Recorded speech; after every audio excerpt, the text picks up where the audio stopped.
Welcome, ladies and gentlemen, back here to the Umzansi Esports League. We are in for day 3 of the 7th week of the 4th season. Really getting down to the wire, aren't we? Close to the playoffs. The closer we get, the more exciting the competition becomes, and each and every match builds up deeply into that all-important playoffs, which leads into the championship itself. And of course, today we're going to be taking a look first and foremost at the FIFA 22 segment. And to lead things off, here is what we're expecting for the day. This is the schedule. It's myself, Snare with Tendo plays. Tendo, what are we expecting? What action do we have coming up on the card for the day? After an action-packed Saturday, we're coming back to some more action here and a bit of a redemption arc. We hope for a couple of players. Obviously, we're starting off with Masoom versus Bobo Beast. I'd hope that Bobo Beast right now is coming into this game hoping to do his very best, right? Because if he can get the points on the board today, he's going to pull ahead in that leaderboard quite a lot. And it's redemption day for Young Savage. I mean, do or die. If he doesn't win this one, then I think the reign of Young Savage is coming to a very fast end. Absolutely, absolutely. Young Savage definitely in trouble right now. He needs to be able to bring forth a championship caliber performance. And that championship caliber performance needs to be brought forth not just for the day, but throughout the tournament to get a piece of the Season 4 prize pool. $17,500 that we're giving away. $15,000 in the PUBG mobile segment. FIFA 22 right here is getting $2,500 allocated towards it. Young Savage already has had a piece of that big pie, but today he's going to really have to try and do his best to get himself back in contention for that. And speaking of the competition for this prize, you don't just get it by competing. You have to end in the top 4, get into yourself into the playoffs. And to see what that looks like right now, we're going to take a look at these standings.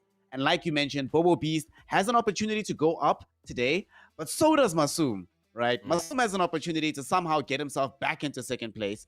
For Young Savage at the very other side of the card, between himself and Ati Bira, kind of feels like today's the last day. If either you lose today, whoever it is, it's just curtains. You have to accept relegation is going to happen. But tell us what storylines we can expect from the scorecard as it stands right now. Yeah, I mean, the major storyline today is going to be, the test of luck and fate right here. I think, especially for Young Savage, I think Bobo can walk away today losing to Masoom, Masoom moving up the table, and that's fine.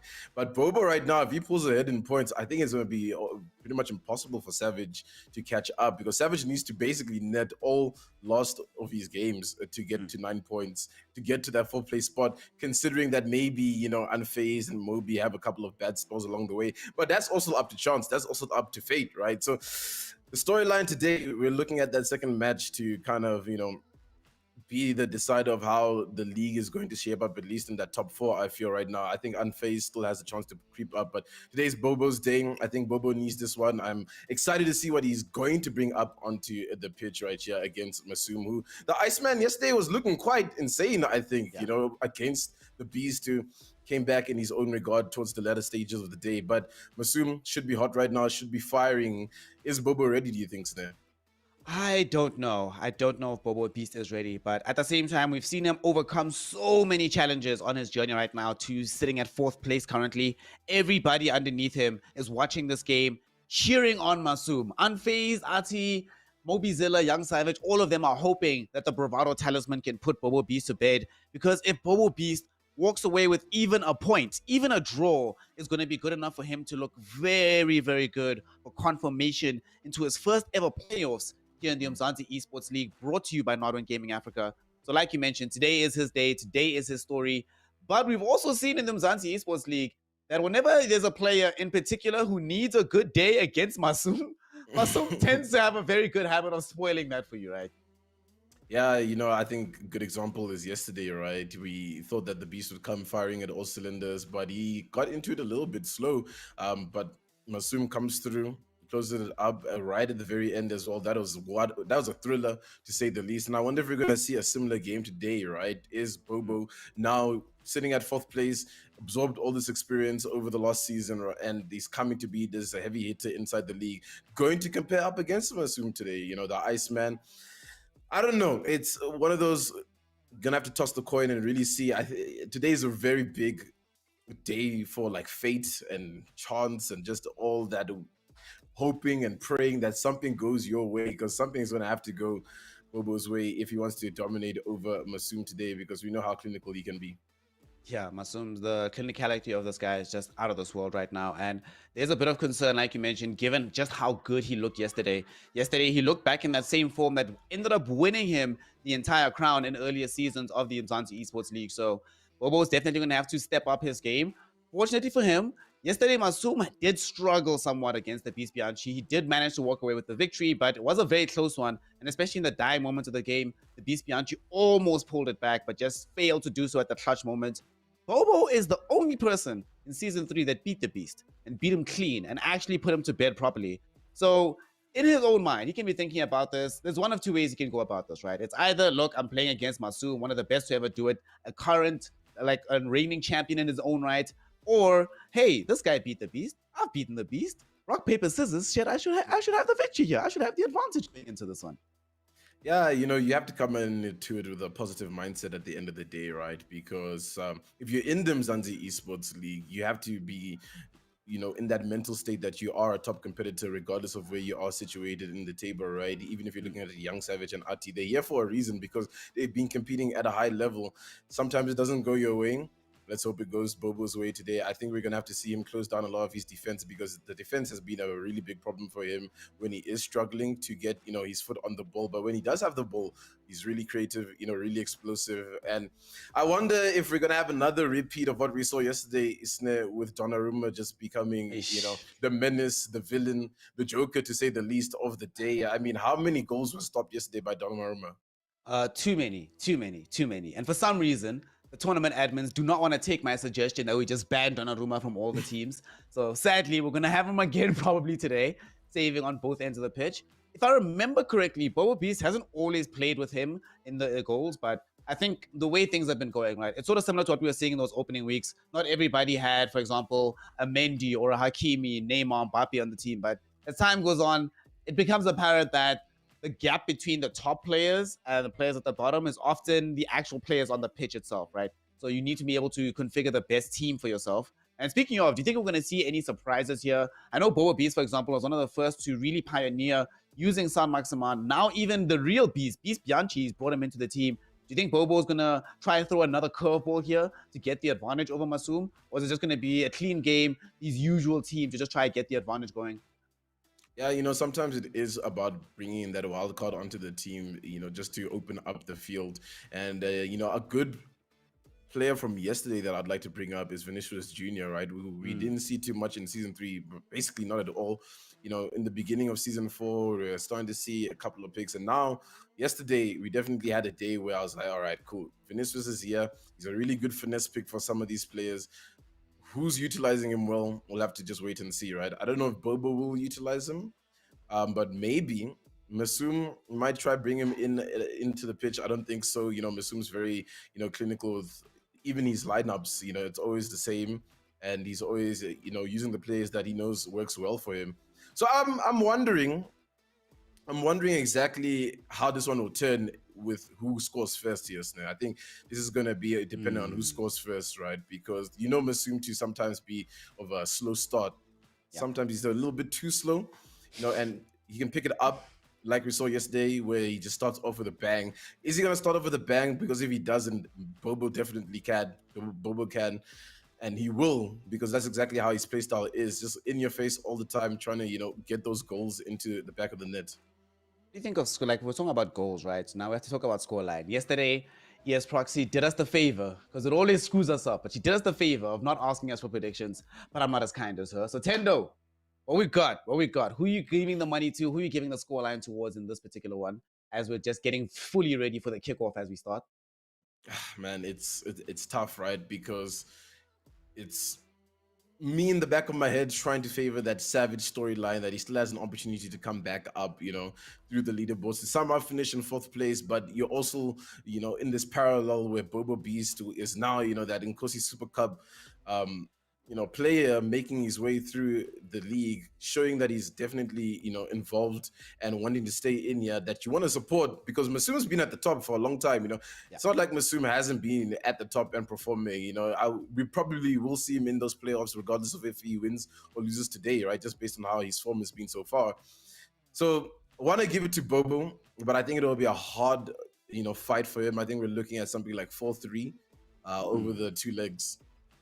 4-3 over the course of the 2 legs. All right, let's see if that's going to be cashed out by the game itself. As right as we finish the prediction, the game's underway. We're going to get this going. Leg 1, half 1. Let's go. It is Bobo Beast taking on the Iceman Masoom. And I'm hoping for a thriller, hoping for another reiteration of yesterday. Yeah, we'll have to just wait and see exactly what everybody's ready to put up on the field. There is Vinicius Jr., so Masoom's definitely put him on the field. And I think we had that comparison yesterday where is San Masoom one of those players that you start or do you put in to roll, you know, right? So now starting Vinicius, you always have that option. He's going to put up all the numbers on the board so far, and he's just in. He's just ready for this one. Oh, wow. All right. All right. Okay. We're seeing some interesting things coming out here, but from our man, the underdog FC. Here he is. Bobo Beast opens up the scoreline, gets the early goal with Dembele. And you mentioned that he has Vinny Jr. in the team. Vinny and Dembele, these two players, uses them in perfect synchronicity. What a way to open things up, right? Against Masoom. He's feeling so confident, looking for another one. He's in the box. The tackle will be there. Erangel good on the ball, but at the same time, this is some very good opening confidence from Bobo Beast. Look how high up even Kimbepe is playing to allow him to get aggressive on the ball. Yeah, I just hope he doesn't, you know, capitalize too much on all this aggression and pull too many players forward, and then there's a counter attack that ultimately will be the iceberg in his ship. But so far, stabilizing well, trying to hold it off. He's trying to get this build-up play from the back here. Bobo onto Vinicius to Neymar, Dembele, Vinicius. I mean, the attacking prowess right now with Mbappe on top of that is looking really good for Bobo Beast. And the defense right now is getting dribbled as Neymar is just running through them. Masoom doesn't really seem to have an answer, but an answer is given to him, thankfully, as Alkimi gets the interception. Great profit on form today, yet again, allowing Bobo Beast, or at least preventing Bobo Beast from getting a second goal, which could have been really close. But interestingly, yesterday when we saw Masoom get on the ball, it felt like every single pass was leading into an attacking opportunity. But now it feels like that same incisiveness is rather coming from Bobo Beast. Masoom, we mentioned it yesterday, a little bit slow to start off the mark sometimes, especially when he doesn't need the victory in the same way that Bobo does. And sometimes, you know, hunger does actually play a part in this, right? Where Bobo Beast knows that if he wins this one, he's shutting out Young Savage from the playoffs. He's potentially shutting out Unfazed as well. Probably shutting out Moby too, and securing himself a chance to get that title. So he really needs this victory. Could really make the difference for all his fortunes. And right now he's playing like he's already in the playoffs right here, Tendo. Yeah, man, and you know, it just takes like one lucky matchup in that top 4 to guarantee yourself into that grand final, right? We saw it last season where you'd think it would go the opposite direction, but then it goes in the way that we know we'd never be able to predict, and then you have a Young Savage at the top of the table, but not really happening this season, obviously, with how that's going. But right now, Bobo is kind of having that Young Savage energy, that Nkosi Super Cup energy coming into this one thus far. Masoom's getting winded up here with Mbappe, the dribble isn't good to get past the defender, and now Bobo's back on it. Can he find a lane to work with? Yes, he does. It's open, the green light is go. Dembele is running it down, tries to hold on to it, trying to open up some space for Neymar. Neymar's in it, Neymar's running it down, finds the pass back to Mbappe. Mbappe tries the fancy footwork, and it's good for a shot in. And this is how you play like a champion here. Yo, I know I mentioned it yesterday that it has this feeling that Bobo Beast might be on that same run we saw Young Savage make last season, but on the way to that run, Young Savage also pulled off games like this, where out of nowhere, he's able to pull off super early goals against some of the best in the business, and look how clean he's looking. The defense, we were worried about Bobo Beast earlier, but at this point in time, there's no real holes in the defense. Masoom struggling to carry the ball forward, which is such a massive change of pace, because yesterday, he was cutting through the Beast Bianchi's defense like it was butter. But he's struggling to get forward here. Neymar, though, on the ball, gets it up to Messi, but immediately muscled off it. And Bobo Beast does not want to waste a single moment of time, immediately trying to make the counterattack happen for himself.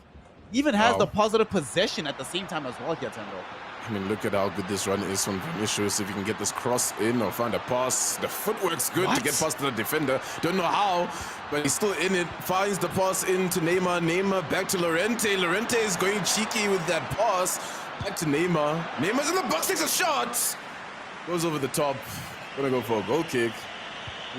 I mean, he's looking dangerous today over here, Bobo. He's activated. You know, he's ignited.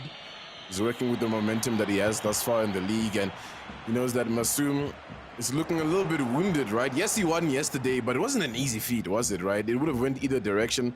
I think the beast just didn't turn on fast enough, and you can kind of see a little bit of a glimpse here that Masoom's not quite on just yet. He's playing quite slow, but passes are still clinical. Mbappe's in here. He can be dangerous. Finds the pass to Neymar. Neymar's in. Neymar takes the shot, but no. The man is there, the wall to stop it. Yep. Donnarumma yet again in position, in place, and Neymar gets past the man there. Comes on the other side of the corner kick, so he still has another bite at the cherry here, Masoom. Trying with Neymar, surrounded by white shirts though, so there's no progression on that side of the pitch. So going to try and recycle it. See what he can do with the hold-up play from De Jong and Laurent. Comes back to Messi, Neymar inside the box, but last-minute tackle from Marquinhos good enough to ensure that this stays still a clean sheet for Bobo Beast. And he's looking, I am actually quite impressed. Even if he ends up losing this tie, already in my mind, he's done an amazing job. But he doesn't want to lose though, because he's going for another goal. Neymar on the other side of the ball, goes for the shot. But although Donnarumma was drawn out of the sticks, Militao there for the block. He keeps it still 2-0. The corner kick though, so it's not over yet. It's not over yet, but it does seem like it, but okay. It's fine, we can breathe a little bit. Exciting half of FIFA right there. I think, you know, I don't think when we were building the game up, we really were expecting to see Bobo coming as, you know, as hot as he is right now. I think he's well-oiled. He's getting these really good plot passes. He's got the lanes tied down, and the formation and the team lineup is, you know, looking really good. It's looking like the lineup of a champion. Masoom, I don't know what's happening. He's not there yet. He's still starting up. He's starting to wind up a little bit, but we barely saw any chances on target from him in that half. Yeah, we saw very few chances on target from him. We saw very few interceptions, which we saw greatly yesterday. Even his tackling on the ball hasn't really been that strong. And in large measure, he's been relying on tackles in the final third from the two center-backs to keep the goal line a bit clearer. So we still haven't actually seen him fully warm up just yet. Might take a little bit of time, but the second half, he's had a little bit of a breather. We'll see if this is going to help him out, but immediately, you do see him give away the ball right after the kickoff. Suddenly, Bobo Beast immediately back on it. He wants to make this 3. He wants to put this game to bed as early as possible. He's just slicing him up right now, finding all these channels that aren't really getting covered too well from Masoom. And just look at that. Thankfully, the defense is there, ready for that. Mbappe finds a nice pass onto Neymar, but space is closed up fast by Bobo, so there's no real chance of attack thus far. But Neymar still on the ball, can be dangerous, especially when he can link up with Messi. Messi back to De Jong. De Jong can be good from these positions to find some plays for the squad in front. Messi on the ball, holding on tight, but I mean, look at the defense. They're just closing up every lane, and Kimpembe runs off his mark, but he's back. He's covering it up. Kimpembe right now is on fire for Bobo Beast, and he's been an absolute threat for Masoom. We end up making a team of the season here for season 4 of the Umzansi Esports League. It certainly has to include Kimpembe, has been on form for many of these players. And Eder Militao almost got past there with the through ball, but fortunately, Masoom was able to get his bearings at the very last second, and now trying to get on the other side of the pitch. Messi holding things up, looking for a partner. We'll find De Jong, who's looking to unleash Mbappe, but he's two-man covered. He finds Neymar instead, and Neymar gets the opportunity for the shot. More defenders around him. Never miss from that position. Even Donnarumma can't stop that one, 10-0, and it's 2-1 now. Masoom back in the game. Yeah, Masoom's back in it. You can see a lot of these passes are really activated right now, and he's finding the right channels to attack on. And Bobo, you got to worry for him, right? Because starts off really strong in that first half, and now he seems to be slowing up. And as soon as Masoom gets the engine going, the engine is running, and there's Mbappe running in, but Kimpembe is there to take it out for set play. 2-1. It's Still anyone's game, I think, right? One Yeah. more goal for Masoom brings it back to a draw. We still have a lot of time to work with on top of that, and all of a sudden it might tip into the favor of Masoom. Can still go Bobo's way, but he really needs to start getting a lot more attacks that we saw him doing in that first half, or else it might be curtains very soon. Absolutely. Like the way things are going right now, if he's not able to really figure this out, we have seen Masoom adapt and get better. We literally saw it yesterday, and this is what gave him the victory over the Beast Bianchi. So the more time that goes on without Bobo really being able to keep up this pressure, really being able to put his next mark on the game, things get scary. And one goal, as we've seen many, many times, is just not enough to really have you in a comfortable position. Masoom now will have the corner kick gained in. Comes in now, doesn't actually manage to get into a threatening position because he gets dispossessed by Marquinhos. Still though, Bobo Beast will probably be feeling to himself that, like you were saying, the second half doesn't look nearly as clean as the first did. That always is going to present challenges against a player of Masoom's caliber. Yeah, but it just takes one goal to put him back in that cushion, to play a little bit more of his style. Mendy's running it down hard on the line, finds the pass back into the center. Can Bobo open things up here? Llorente's on the ball. Llorente finds a nice pass onto Neymar. Neymar struggles to control it, but gets it back on the ground. But no, the defense is there. Bobo unable to really capitalize off that moment. And now it's going to be Masoom once again on this attack that we've seen him doing so much on this second half. And that through ball's dangerous onto Mbappe. Mbappe's running it down, but the goalkeeper misses it. Oh my God. What is that? That man is elastic at that point, saving that one out. Marquinhos in for the block. Donnarumma in at the hand to prevent the spillover. Somehow, some way, he keeps it without having to concede another goal, and he's in on the counter-attack. Mbappe's in the box himself. He's clear on the space, but Donnarumma on both ends of the pitch. Heroics from the goalkeeper keeps this game still at 2-1. Only one goal in it. Tries to go for the chip ball, but a little bit too ambitious there from Laurent.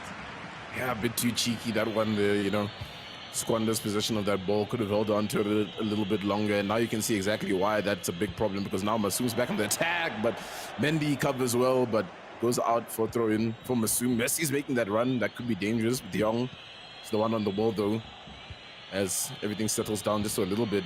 72 minutes on the clock.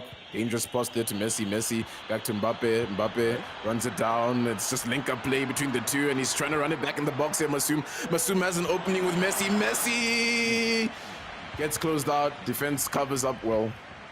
Does feel a little bit like Bobo Beast is having a little bit of nervousness on the ball, but whenever he's on the attack, like you were mentioning in the pregame, he's always excellent. That pass finds Mbappe past several defenders.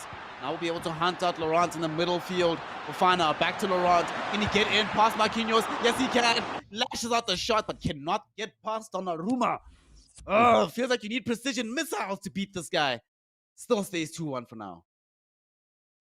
I mean, this is one of those edge of your seat, biting your nails, right? Because, yes, Bobo is in the lead, but doesn't really feel like it, right? Because, his opponent is Masoom, who can just pop off at any moment. Thankfully, he's running down the clock quite well, right? 77 minutes in, has a little bit of time to choke it out, especially with this attack. To try to hold on to it, lead out the clock, plays it short. Hakimi takes a crazy shot there, actually. Okay. Bobo.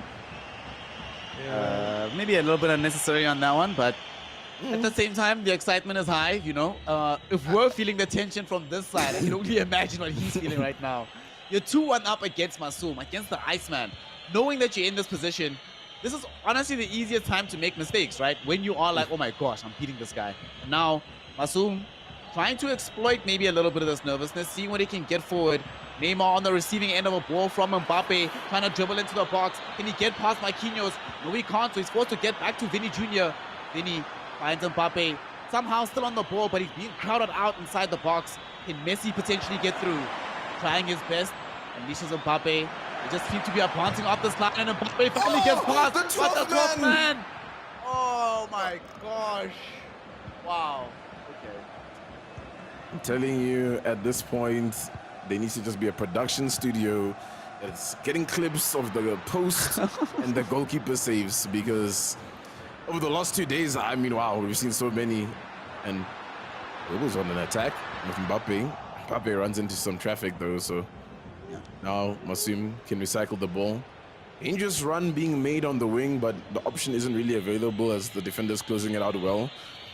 And I mean, the clock's bleeding at this point, right, Sne? He needs something, or he has still Masoom, right? Yes, it looked good for him in the beginning, but now you have to be worried because even though this is a two-leg affair, you don't want to be down, you know, in one of these legs. And whoa, that was a dangerous pass, but defense closes it off well. Marquinhos was on form there, managed to get on the other side of the ball. And playing with the substitution here, he brought on Leon Goretzka to replace Marcos Llorente, giving him a little bit more strength in the midfield, and that strength has done its job. He didn't need to score another goal. He needed to prevent Masoom from scoring one more, and he did it at the end of the day. And as a result, one of the rare times that we do see, outside of him playing against the Beast Bianchi, this is one of the rare times we see Masoom going into a second leg behind on goals. It is only one goal, but he is behind. Unfortunately, Tendo, this is often where we see Masoom level up, right? Yeah. And become just a beast after this. So what are we expecting? What's going to happen? What do you think? Are he's going to have Bobo actually closing this one out like you predicted? Or do you think Masoom now has that little bit of revenge streak going inside of him now? I think when we see the Bobo from the first half of that leg, definitely you can close it out, right? Because he was able to score 2 goals, right? Working on those mathematics, if he's able to do that again, we're on 4. And yeah, it would be a feat for Masoom to come back. Not impossible, you know, we've seen crazy things in FIFA, but he definitely needs to be the first one to score in this next leg if he's got any chance of, you know, winning this entire tie, because 1 goal for Masoom draws it up, right? And it's not even a draw in you know what I mean, it's basically him winning that second leg. He's ahead, you know, on the scoreboard. It's going to read as 1-0, and that plays on the mental just a little bit, right? You never really think about those kind of things, but as soon as the next goal comes through, 2-0, you know, 3-0, and now there's all this pressure, and it just seems like everything that you are working for sinks away. So Bobo right now, you can see a lot of preparation has come into this tie, but if he doesn't really dial up, it's going to be him dialing down. And that's detrimental, especially with the lead that he has right now. We'll see if he can maintain that lead as we enter the second leg. The first half is kicking off right now. Bobo Beast wants to maintain his 2-1 lead. Masoom trying to catch up. You were speaking about the mental. For Masoom, he just has to focus on this one game. That's all. Just get back into it. But for Bobo, he's not just playing to win this one game. This is potentially his ticket into the playoffs. Winning here will shut out the reigning champion, Young Savage, from being able to get into the playoffs. Right now, a lot is riding on this game. Let's see what they've got. We're in it now. We're going to see a deep attack early on. Mbappe already in on the ball here for Masoom. Will he be able to get the goal? Not just yet. Kept out of it. Bobo Beast not going to give up the lead that easily. Messi, though. Dangerous run. Gets closed out. Gonna go back for a set play. Plays it short. Messi plays it wide from the shot. Whoa! That was a nice little set play coming in from Masoom. If that went in, that would have been a spectacular. But now it's opened things up for Bobo and Mbappe now. But the tackle! The tackle of life! Where's the referee? That tackle's unruly. I don't know what's going on here, but for some reason, Masoom still has the ball. He's running it down. Bobo's in shock. I'm in shock. Snare's in shock. I don't know what's going on. Wow. I mean, that should have been a foul. Oh, he's about to score even on the flat. It's Messi! Wow. Wow. Okay. Masoom is clearly something else.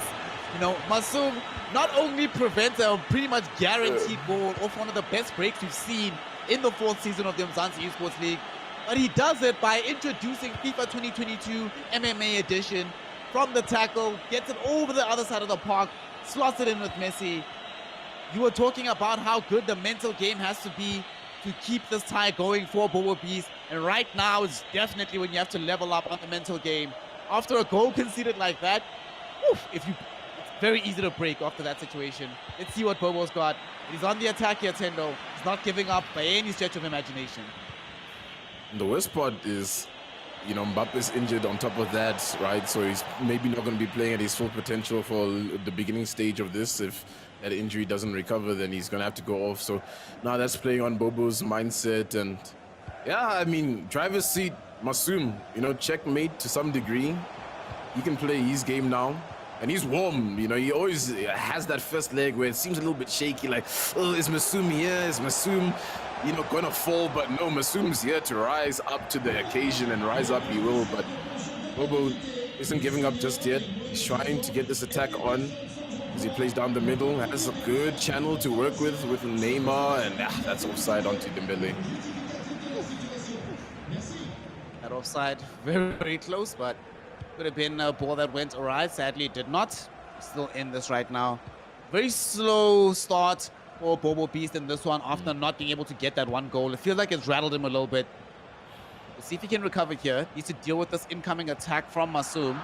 Also in a very good job. Dembele recovers the ball.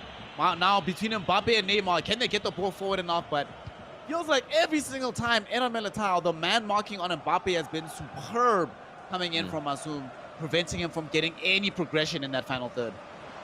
Yeah, it's been really tough for Bobo in the second leg thus far. Neymar, dangerous prospect from this position, but plays it back here. Defense is set up well for Bobo, and Masoom's just trying to find a couple of angles to work with. It's not finding anything. He's getting closed off well, but as soon as he finds that channel, it's going to explode. He's playing it back, just trying to stretch it wide, and stretching it wide works well onto Messi. Messi gets closed out by Nandy, and Bobo's here. He wants to compete as hard as he can by trying to close him off, but it hasn't worked too well as Mbappe is on it, but there is the defender of the moment as he takes it away, and he has to be called to action once again. Can he?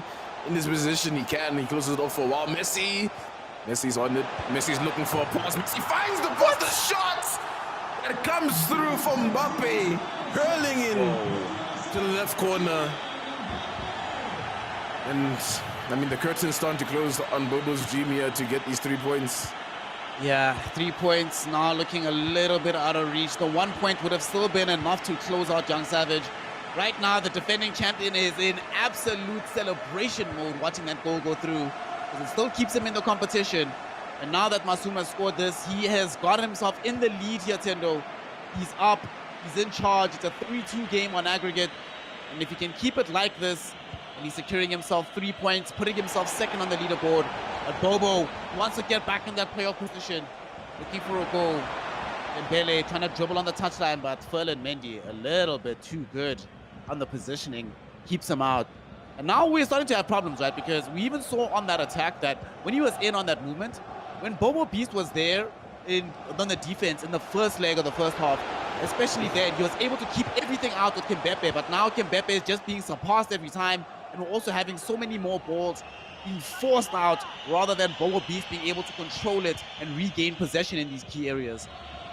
It just seems like his entire game plan of the day has been dismantled by Masoom, who's pretty much just been a professor and studied him well at this point. And you know, it's that mental that I was talking about before we started the game, where it just takes the one goal from Masoom for it to read on the scoreboard as 1-0. Now it's 2-0, right? So instead of it feeling like a 1-goal deficit for Bobo, who's in, but Donnarumma comes with the mark to pick that one up. And as I was saying, it doesn't feel like a 1-goal deficit right now. It feels like a 2-goal deficit, where it kind of feels like he has to force things a little bit more, and that can be a situation in on its own, right? Because now he's committing more players forward to try and close up the gap, even though it doesn't necessarily mean that the gap is too big.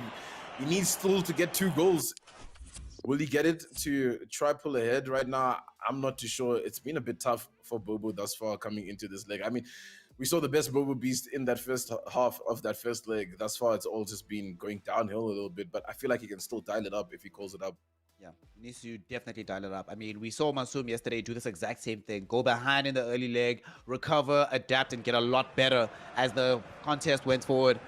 Yesterday, we did see the Beast Bianchi able to level up a little bit himself and almost bring the game back against Masoom. Bobo Beast will have to live up to the billing that the regular Beast was unable to do, as we're now into the second half, the final half of this competition between these two players. Let's go. Great interception from Marcos Durante. Might be able to set up for a good counter-attack. Trying to see who he can unleash. Vinny Jr. gets the ball. We'll find Laurent again. And he now has a lot of space. Vinny Jr. back on that again. Always finding him on the edge of the box. Oh, okay, that goes out. But it feels like he had a lot more success when he was able to isolate and get the ball to Vinny Jr. But as soon as Vinicius has been closed out as much as he has been, Bobo's really been struggling with these attacks as well. Whenever it's time to call up with a different player for that position, you know. Because sometimes that can just unlock some new potential. He's got a good position in the box right now with Dembele. He's playing it in for the pass, and it's a bit of a strong pass to try and make something happen immediately, but it's stringed, it's put together, but no, Donnarumma just stands still, falls on top of the ball. It's not going in just yet. The corner's played short onto Dembele. Dembele tries to find the pass wide. The pass is in. The pass is all right to get a little bit of momentum forward, but no, he just squanders it. He just passes it onto Masoom, and now it's Vinicius Jr. to try run it up on the wing. He's going to try his best now, Masoom, to get the counter to punish Bobo Beast for not being able to score from a golden opportunity. Might not get a chance like that ever again in this game. And now it's Neymar on the side. Will his Neymar get the goal? Yet again, Donnarumma good for the money. So both players get denied goal-scoring opportunities, but Masoom doesn't necessarily need one. He's going to have another. Ball sails just wide of the crossbar there, but it almost went into the back of the net. Yeah, and I mean, that would have been it, you know.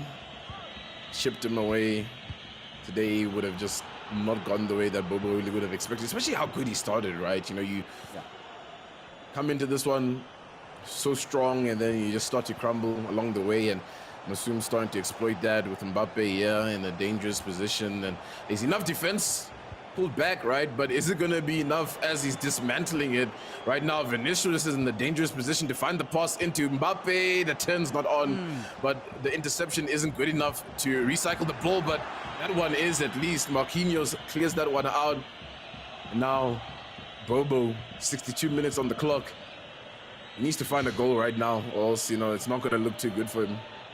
But look how Masoom is starting to play right now. The additional pressure. We're seeing that double man marking emerge from him yet again. Whenever he does it in this fashion, he's easily able to keep players from being able to occupy the further parts of the pitch. Great roulette there from Mbappe. Can he get past the final man? Yes, he does. Marquinhos is beaten, but not forever. Comes back on the ball. Mbappe still gets dispossessed. Marquinhos just says no. Sorry, my friend. You might be able to beat me with the dribble, but I will get this tackle. The ball is back. It's back into Vinicius. Somehow the attack is on once more for Masoom. Mbappe in the box. Gets the step over. Can he get past Mbappe? No, he cannot. No, he cannot. Yeah, a bit of a fumble there for Masoom with Mbappe. Maybe a first-time shot would have been better, as he's closed off once again as he tries to attempt that play. And these are the moments that Bobo needs to really dig deep. This is where that, you know, big game temperament comes in against the likes of Masoom. You gotta find it. You gotta find something different to really explode onto the scene right here. Neymar now trying to find that for him with Mbappe. The link-up play is good for a little bit. He's gonna run it out. It's still in. It's a juggle on the touchline there to keep the ball inside, and it's in for Bobo. Bobo needs to find this, but it's a squandered pass. Recycled by Masoom, and now Masoom with Vinicius on the wing can run it down. Unless Bobo can close this one off. Feels like every single time he gets the ball back in goal-scoring opportunities, he always tries to release Vinny Jr. first. Yeah. Doesn't manage to get it too far up, though, because I think Bobo Beast is also cottoning on to this particular strategy. Both of them are very much utilizing Vinicius. We were talking about it in the pregame, and this player, this card, too good to be ignored by the top echelon players. This is offside. Is that not offside? What? It's not offside. But somehow Donnarumma is still good for the ball. Keeps it out. There's another golden opportunity that Bobo doesn't score. How is that not offside, though? It seemed as if, you know, the ref would have blown the whistle in that moment, but the ball's still in play, you know, recycled onto the side of Masoom. Messi's on it. Messi loses it. Back to Vinicius. He loses it, but the player gets it back. The pass is good down the middle, and he's running it with Neymar. Neymar runs into traffic. No way he's out of that one. It's 80 on the clock right now, and I mean, it's still, you know, not really decided thus far. There's still 10 minutes to play for. He tries to keep it on the touchline, but the defender's there. No, it goes out. Whoa. Okay, right. The sub can come in. The change can be made as well now to just up the tempo a little bit. And I mean, so then who do you give it to? Yes, Masoom's in the lead, but I mean, this one can still end as a draw, right? Yeah. And the thing is, the really scary thing is for Bobo Beast, he'll be beating himself up so much if he doesn't get this draw, because that 10 points is almost a cushion for him. Yeah. Very few players will be able to overtake him if he reaches that milestone. A win is even better. But if it stays a loss right now, then he still has to look towards his next fixtures to get himself a ticket into the playoffs. And Masoom trying to make sure he can't get there, but the pass, also gets wasted right now by Masoom himself. In these final few minutes of the game, the situation of just temperament between the two players. Who has the composure to carry this over the finish line? Leon Goretzka did come in again right now for Marcos Laurent on the side of Bobo Beast, so hoping that additional strength can help him out here. He's slowing down the tempo. He's really trying to be deliberate. He doesn't want to give up the ball in the final moments of the game to potentially allow Masoom to score a devastating final goal. And he's still in here, though. Oh, the defense is awake and aware to keep that one out. Messi now can bleed the clock down by running it on the wing. And are there any options for him to work with there, Masoom? Not really. He's trying to hold the defense back just in case there's a counter-attack. But now things are starting to open up for him. He's running it down. Bobo really needs to try to close this one down because conversion here can still lead to an attack that might lead to him winning. I mean, drawing it up. But Mbappe is in a dangerous spot. Mbappe dribbles past everybody. Takes the shot. Oh. Post! The post is back. It doesn't really save the day for Bobo, though, because it's still going to be his loss. Oh my god. But wow, what a turn from Masoom. What a turn from Masoom. What a comeback from Masoom. What a way to be able to recover this game. Completely figure out Bobo Beast. But at the same time, Bobo, it's not like he just lay there and let this happen. He started fighting back and he played back. If not for the squandering golden goals, perfect opportunities, we could have been staring at either a draw or even a straight up win for Bobo Beast. But unfortunately, the finishing of the Iceman is just a bit too clinical today. And he winds up with the dub, with the victory, and with the 3 critical points. He's back in second position, Tendo. Wow. Like, one thing I'm just thinking to myself, right, is this is how you have championship caliber, right? Yeah. Is you are able to come back from that kind of loss. You don't really mind. You're like, well, the loss happened. The next leg is my opportunity to come back.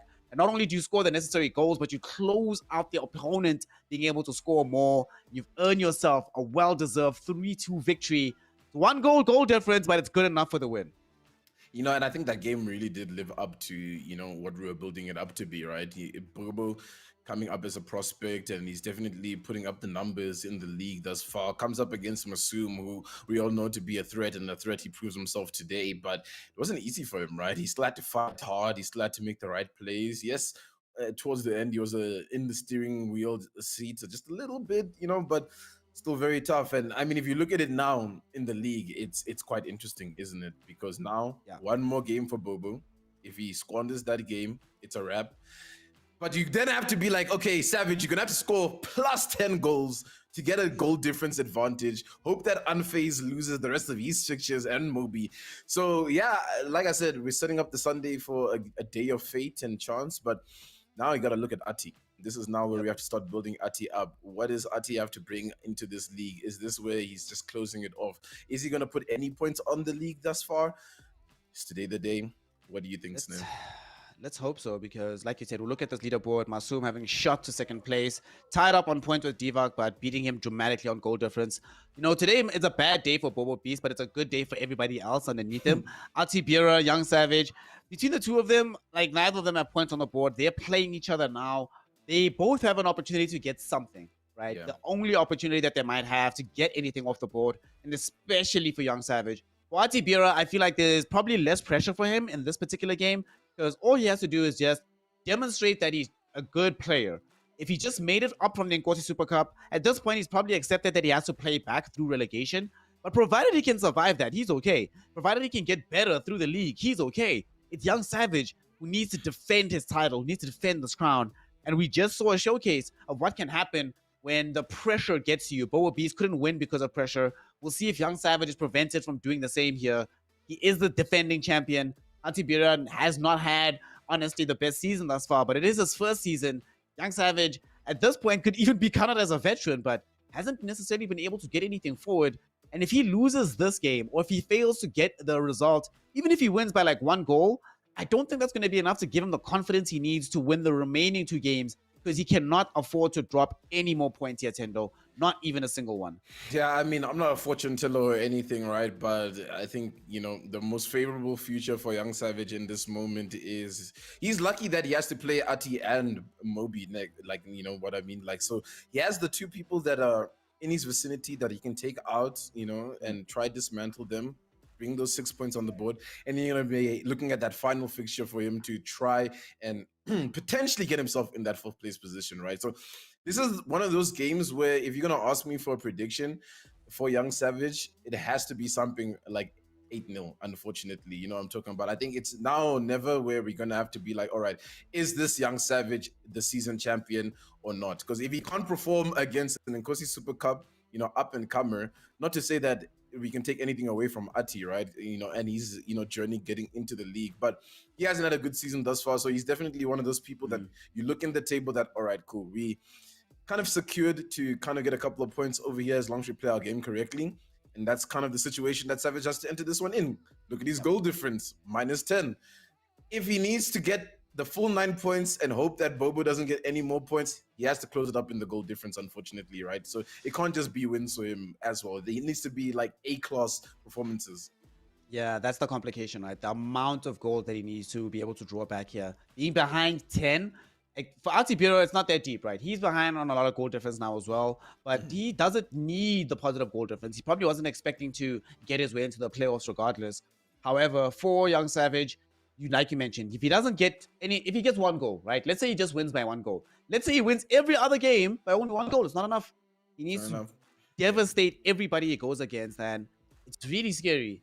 Because we also have to take into account that it's not like Bobo Beast is finished playing. It's not like Unfazed is finished playing, right? Both of those players still have games that they can continue to go play in, get the points, get the goal difference to put Young Savage completely out of contention. So there's additional pressure of knowing that you have to win this game.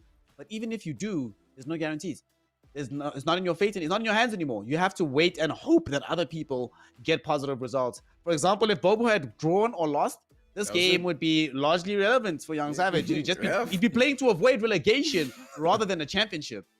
Yeah, it's just interesting. Like I said, right? It was definitely a day where it didn't want to come into this one with a definite answer because it was all up to fate and chance, especially for Young Savage, the way that everything needs to, formulate for him, right?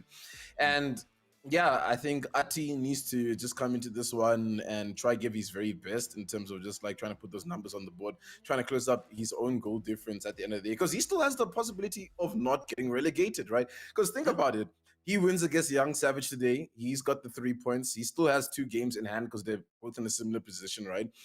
Just needs one more win there and potentially a draw. We never know what's going to happen to Moby, who's sitting at 3 points. Moby just might, scuff it all up as well, right? And he ends on 3 points. So much chance right now. It's quite interesting, I think, at this point in the season. I think last season we had a very definite, closing. We were really just wondering who's going to finish in first, second, third, and fourth, right, to get those matchups. But now it's like, all right, cool. That fourth spot is kind of like not really secured just yet for any of these players. Is in contention, it's in play. The relegation spots aren't secured as well. And it's interesting that you brought up Mobizilla. Young Savage has to play him next. He right now, a win here for either of these players between Atibira and Young Savage, it brings them, if they do win, brings them to 3 points and also brings them in touching distance of being 5th or 6th, right? Depending on what the goal difference is, because Mobizilla has also had a pretty rough time going up against it in terms of the goals being scored and the goals being conceded against them. So now, if he ends up in a situation where Young Savage wins, right, leapfrogs him by having a better goal difference, that might also give Young Savage more inspiration, more impetus for his future games, make his tie against Mobizilla himself a little bit easier for him to wrangle in that situation. And you never know. Like, that's always the beginning of these kind of runs, right? But I also wanted to talk about something else, that between these two players, Atibira is the only one that himself and Mobizilla in the entire score sheet, nobody plays similar teams as them, right? Do you think that has to do, or do you think the reason why they're here in the bottom 3 has to do with the fact that they're playing, decidedly off-meta teams versus everybody else? It can be a really big decider, right? At the end of the day, I think in any esports, when you come into it, there'll always be those teams that come in with these off-meta ideas to try shake things up, right? So I think that's exactly what they were hoping and trying to do in the league coming into this one, but doesn't always work because often at the top of the game, meta is meta. You know what I'm saying? If something is going to work, it's going to work. If you're Ati sitting at the bottom of the table and you don't have Donnarumma on your team as goalkeeper, and people at the top do, then you kind of have to study that and try and understand that, right? Because that's exactly the small differences that really edges that gap. So I think for Ati, it's going to be really crucial to see what his lineup is like today, right? Because if we're seeing Mm, some off-brand players that we haven't been really seeing from the top dogs over the last few days, then yeah, I don't really feel confident in him coming into this one and shaking things up against Young Savage. But Young Savage is so wounded right now. It doesn't really seem like he's at that caliber that we saw him at the end of the season, where he was pretty much running through everybody. He might even struggle against Ati today, and that's going to be a prospect of its own. We are kind of hoping, or at least I'm hoping, to see an early start for Young Savage coming into this mm. one. First 20 minutes, we need to see a goal. If we don't see a goal in that first 20 minutes, from Young Savage, we're gonna have to start to, create the storyline that it's pretty much over. He's playing to not get relegated. Gonna have to try Yeah. come back season 5 for, so that's not what we want to see from a season champion, right? We'd at least want to see them in that playoff. So we definitely want to be able to see him in the playoffs. So right now, as we're waiting for the players to just get ready, we're getting the kickoff going. I just want to ask something about Young Savage. What do you think happened? Right, we definitely have seen in the past before that championships or winning a championship much harder than defending it, but the drop off between the caliber of player he was last season and where he is now is kind of shocking, right? And part of this can clearly be blamed on the fact that this is a new game, FIFA 22, remarkably different than FIFA 21. But everybody around him doesn't seem to be having that same degree of trouble adapting to this new game, adapting to the new playstyle. So, what do you think happened that causes him to not really be looking anything close to a championship caliber player?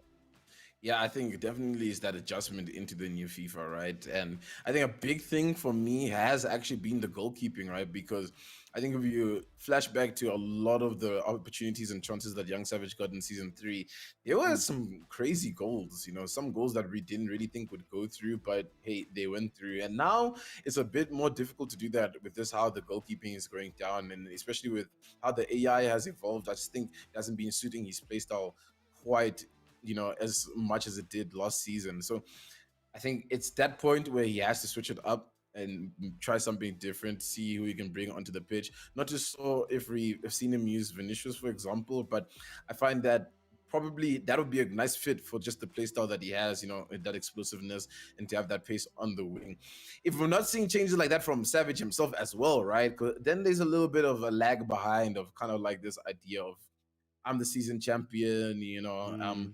kind of expected to not, let's say, breeze through the competition, but at least make it to that spot and that playoff. So maybe he came into the season a little bit overconfident, not really willing to change, a bit stubborn with just kind of the play style and how things are and how the new FIFA is working, and that's just been at his detriment at this point. It always is a painful thing, you have to be able to adapt quickly. Mm. Stubbornness, yeah, can really hurt you more than it can help at the end of the day. I mean, you do need a degree of stubbornness just to be able to back your own ideas to say, I think this is going to work. I have to keep trying it. And we kept talking about it in season 3, right? That doggedness can sometimes help when you don't really care about what other people are doing. You believe in your own ideas. But yeah, especially when it's a new environment, you do have to take into account what the people around you are doing as well. So I'm really hoping that as time goes on, we can really start to see that old form of Young Savage. But at the same time, there's also last season, right? If you're Atibira and you had to play in this Umzansi Esports League last season, this would be one of the worst games to go into, Mm. right? Playing against Young Savage, especially with the play-up matchup. But now, given where Young Savage is, given how things are, we've seen him play obviously against the Beast Bianchi, against the Divox, against the Masoom. It's not been an easy time for Atibira. But do you think this might be one of his better matchups, right? Given how high everybody else has elevated themselves and how Young Savage is lagging a bit behind the pack, is somehow the champion the easiest matchup you're gonna find for yourself? Yeah, I mean, if you're looking at how the statistics are going in the league thus far, that's definitely the case, right? If you're Ati, you have to come into this thinking that, okay, yes, this is Young Savage, season champion, but this isn't that same Young Savage. We've seen him struggling, to just get these wins and close games up. So you have to kind of use that to your advantage, I think, if you're coming in to this tie on Ati's side and just try and find a way to really break down his play and understand exactly what kind of strats that he's going to come in with. And it's really the time to evolved from kind of being that humble, casual player, just trying to make his way through, the small time cups to this grander big league where it requires a little bit more analysis and understanding on exactly how players work and play. And I think, yeah, like I said, this is basically the two worst players in the league, right? Versing against each other. They don't have any wins, either of them. So it's kind of like everybody's opportunity to get their first win. So that has to be, the driving force for both players that, hey, this could be my first opportunity to get this win and to start to kickstart my campaign a little bit, right? Because for both of them, they're in a similar position. It's quite interesting. It's kind of like a parallel of what once was for Young Savage to what is now Atibira, and now they're in a similar position to kind of see who's gonna come up on top. So, hey, man, I think Ati still has the chance to make this happen, but he needs to come in strong as well right off the beginning. Absolutely. We definitely need to see him coming in strong. And regrettably, we are having a couple of connection issues with him at the moment, but we're just getting those sorted out to make sure that he can get in the game clean and clear, not have any problems. Of course, you don't want to be playing both against an opponent and connectivity issues, right, at the same time. So we're going to give him a little bit of time to sort that out. And while we're doing that, we were mentioning that this is an opportunity for both players to get points on the board. However, this is sadly also the big fear for both of them should they lose. Right? It's pretty much a guarantee that you'll be facing the relegation battle. No matter what happens, even if you get another win after this game, even if you get the 2 wins after this game, it's very unlikely that both Moby and Young Savage fail to take points off each other.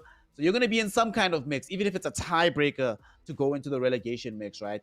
And we've often seen that different players respond to different incentives, right? Some players really respond to the pressure of, I need to win to put me ahead, to put me in this very grandiose position. We have players like Masoom, the Beast Bianchi, who really respond to the championship winning pressure.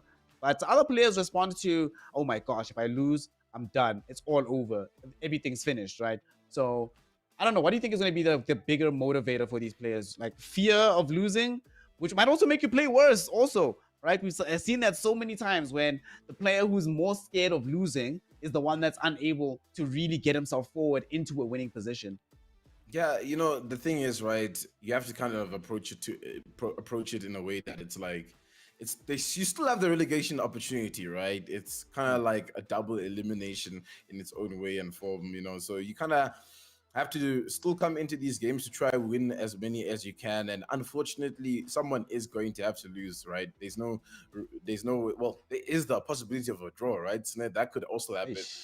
What happens if a draw happens? That would be interesting, but that's its own analysis in its own. But the relegation battle is still a battle in its own, so you can still fight that one through and come back and try to prove yourself again next season. So it's now shifting your mindset to, I've had a bad season. Relegation is probably on the line. Let's try play and get as much experience as we can now, so that when we have to verse up, whoever's coming in that Nkosi Super Cup, right, we can still beat them and still come back into the league, right? Because they can both still retain the position, even though it's looking rough for them. But hey, let's just hope that it goes the way of, I think, more Young Savage's side, right? Because I think for him to go into that relegation battle, it's going to be a bit tough for, I think, whoever's coming from the Nkosi Super Cup to win that fight. I think Young Savage will just bounce back, get himself back into the league, right? So there's not really going to be, a shift and change, at least with Young Savage. But yeah, Ati gets back in there, perhaps gets enough experience by not really faltering through these last few games that we're having, right? Between him, Young Savage, and whoever else he has to come up against, trying to get that experience. He can still come back and get back into this one. But Moby is not safe, especially. So Moby could end up in relegation somewhat. I think not really if, there's a draw today as well, because the draw could be interesting, because then it shapes up for both players to kind of like, all right, cool. We might finish now on something weird like 4 points, 8 points, whatever that happens there, and that just shakes up the entire table. I mean, the way the bottom of the table is shaped up, it's just unpredictable exactly what could happen, right? Anyone could still go to the relegation, could bounce all the way to the top, because who's to say that Ati doesn't win the next 3 games by absolutely rolling through Young Savage first and whoever's up next, and he gets 9 points and he's inside the playoffs? Very unlikely, right? To say, right, but can happen. All the chances there. Right? Who's to say that we don't have a situation where we don't have Unfazed losing all of his remaining Yeah. matches, and then he sits on 6 points, unable to advance forward. Suddenly, everybody beneath him gets enough points to put him in contention for relegation. There's just so many things that can happen here, and the important thing though is the game as it happens, as you're playing it, right? You need to be playing with the confidence that you're getting those points going, that you're making yourself get ahead, right? And especially if you're in the position of Atibira, because we have to remember right now we're having a little bit of connection issues with him. Unfortunately, right, he's already had a game that didn't take place because of that same problem. So this is potentially another situation where if we right now we're still trying to get everything sorted, but if we don't, right, that makes the lost games for him even more important because effectively he'll have gone 2 weeks without playing, 2 weeks without being able to put points on the board. So though he'll be at the bottom of the table, he might not feel like he's there fairly, right, for himself. He hasn't had the opportunity to really demonstrate that he can get himself ahead.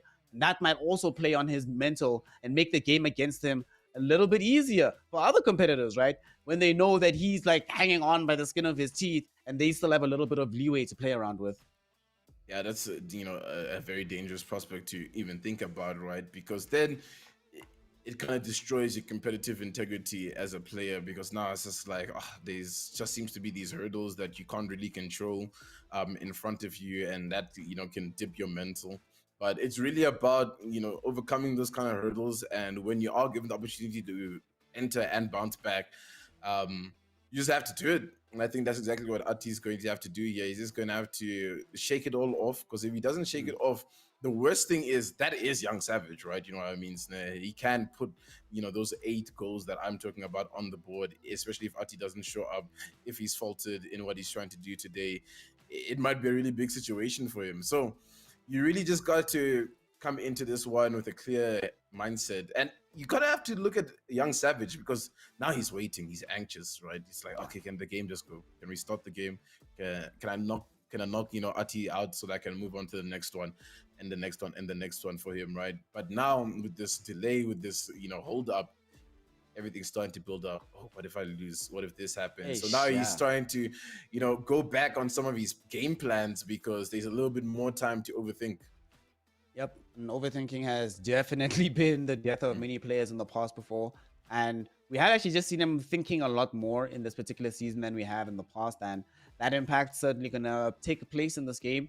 I do also wonder, right, for a player like Young Savage, what must be going through his mind when he's seeing how far ahead his compatriots in the GG camp look right now, and how far ahead they are in not just the points distribution, but how they're playing this game. Beast Bianchi is sitting very pretty in top spot right now at the other end of the leaderboard. He's here worried about relegation. And I can imagine for him as well, this might feel like such a massive step back. Because remember, he did come up from the Nkosi Super Cup, won it, came into the Umzansi Esports League, won it. So now imagine he has to somehow be in contention for relegation.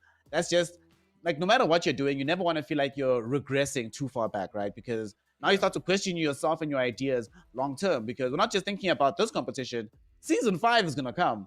And then if he has to battle for relegation, how's he going to feel in season 5? He's like, man, am I even good enough to be here?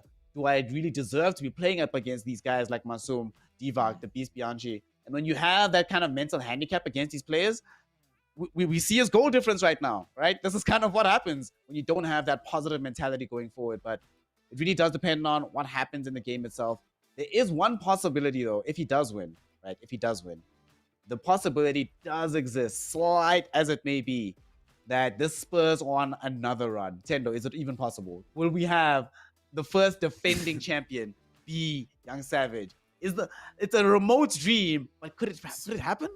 It's so remote. It's it can happen, but like we said, it's so dependent right now on 2 players in the league. I think it's Unfazed and Moby that's really going to have to decide that for us, because I think if Unfazed wins one more game, it's pretty much curtains.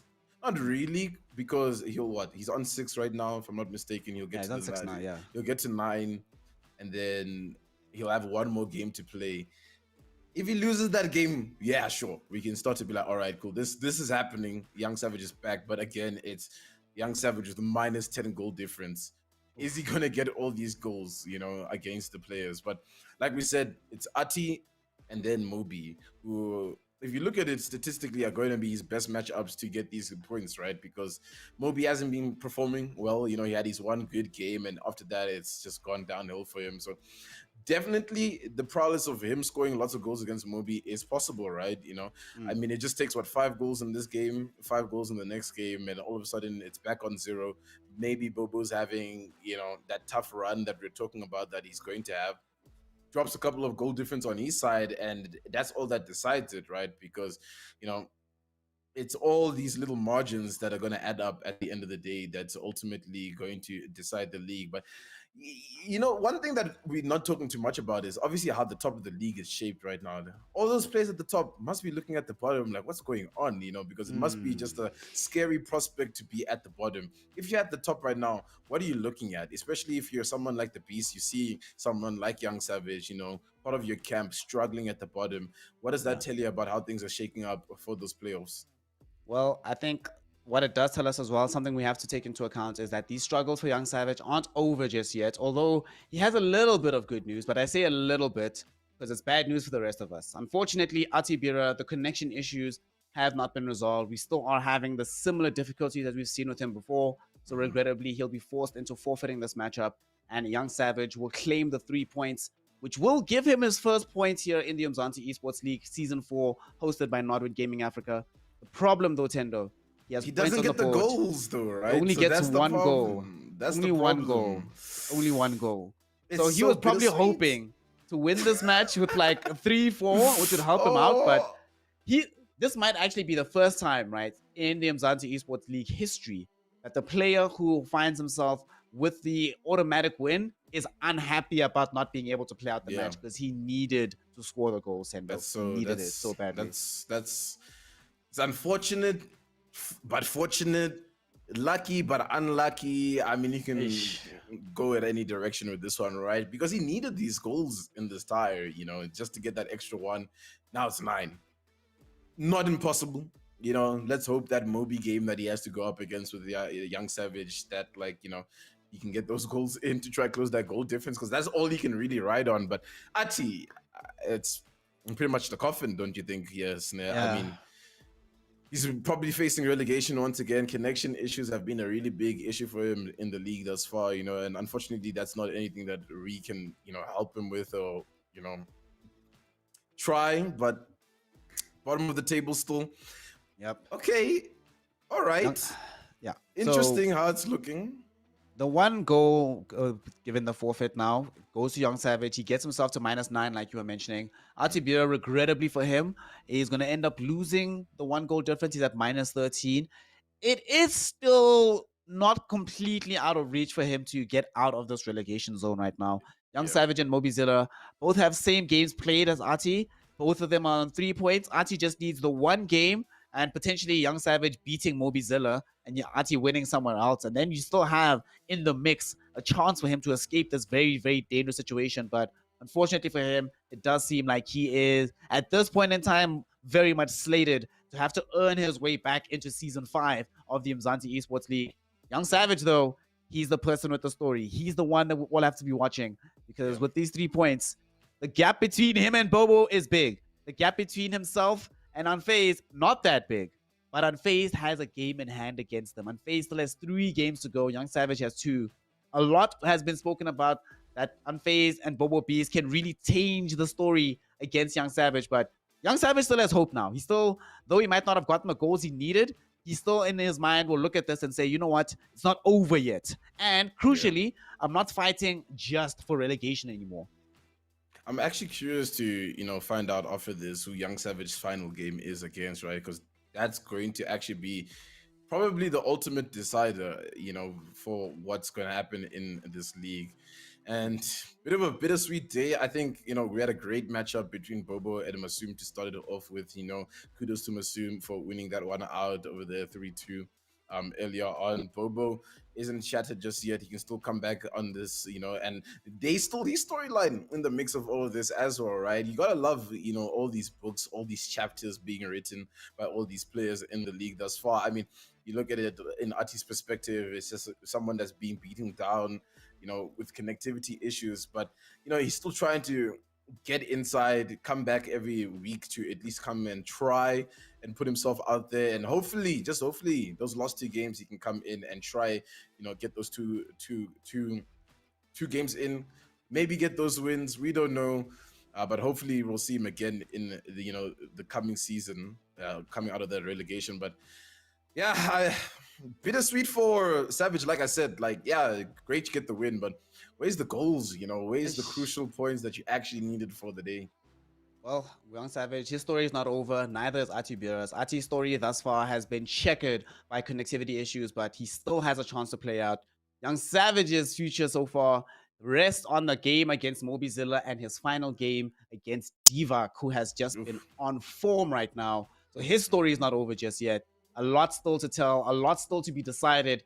The final weeks of the Umzansi Esports League Season 4, brought to you by Nodwen Gaming Africa, will be the resolution of all these storylines. So make sure that you're following the channel. Make sure that you're following us on social media so that you don't miss a single second of it. This has been FIFA 22. There's been drama. There's been adulation. There's been a lot of madness here today. So to cool off, Tendo, we're going to take it off the pitch. We're going to take it into the arena. And that's where we're going to have ourselves the PUBG mobile segment.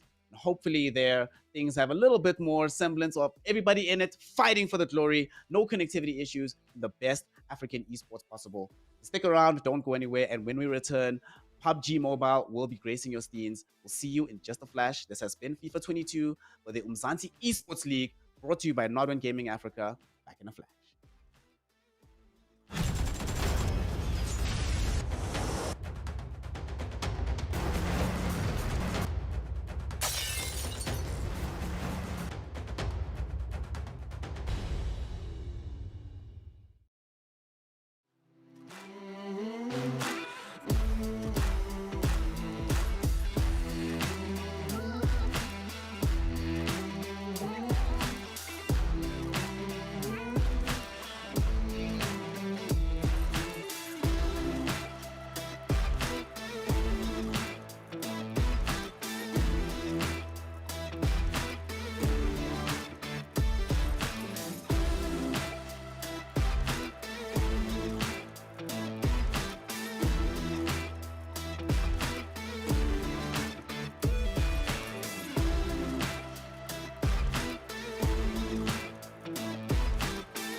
Good evening, ladies and gentlemen. My name is Dr. Sid, and I'm here live with Patchy and Actfire as we are giving you the hottest esports action on the African continent. This is the Umzansi Esports League Season 4, and this is the PUBG segment.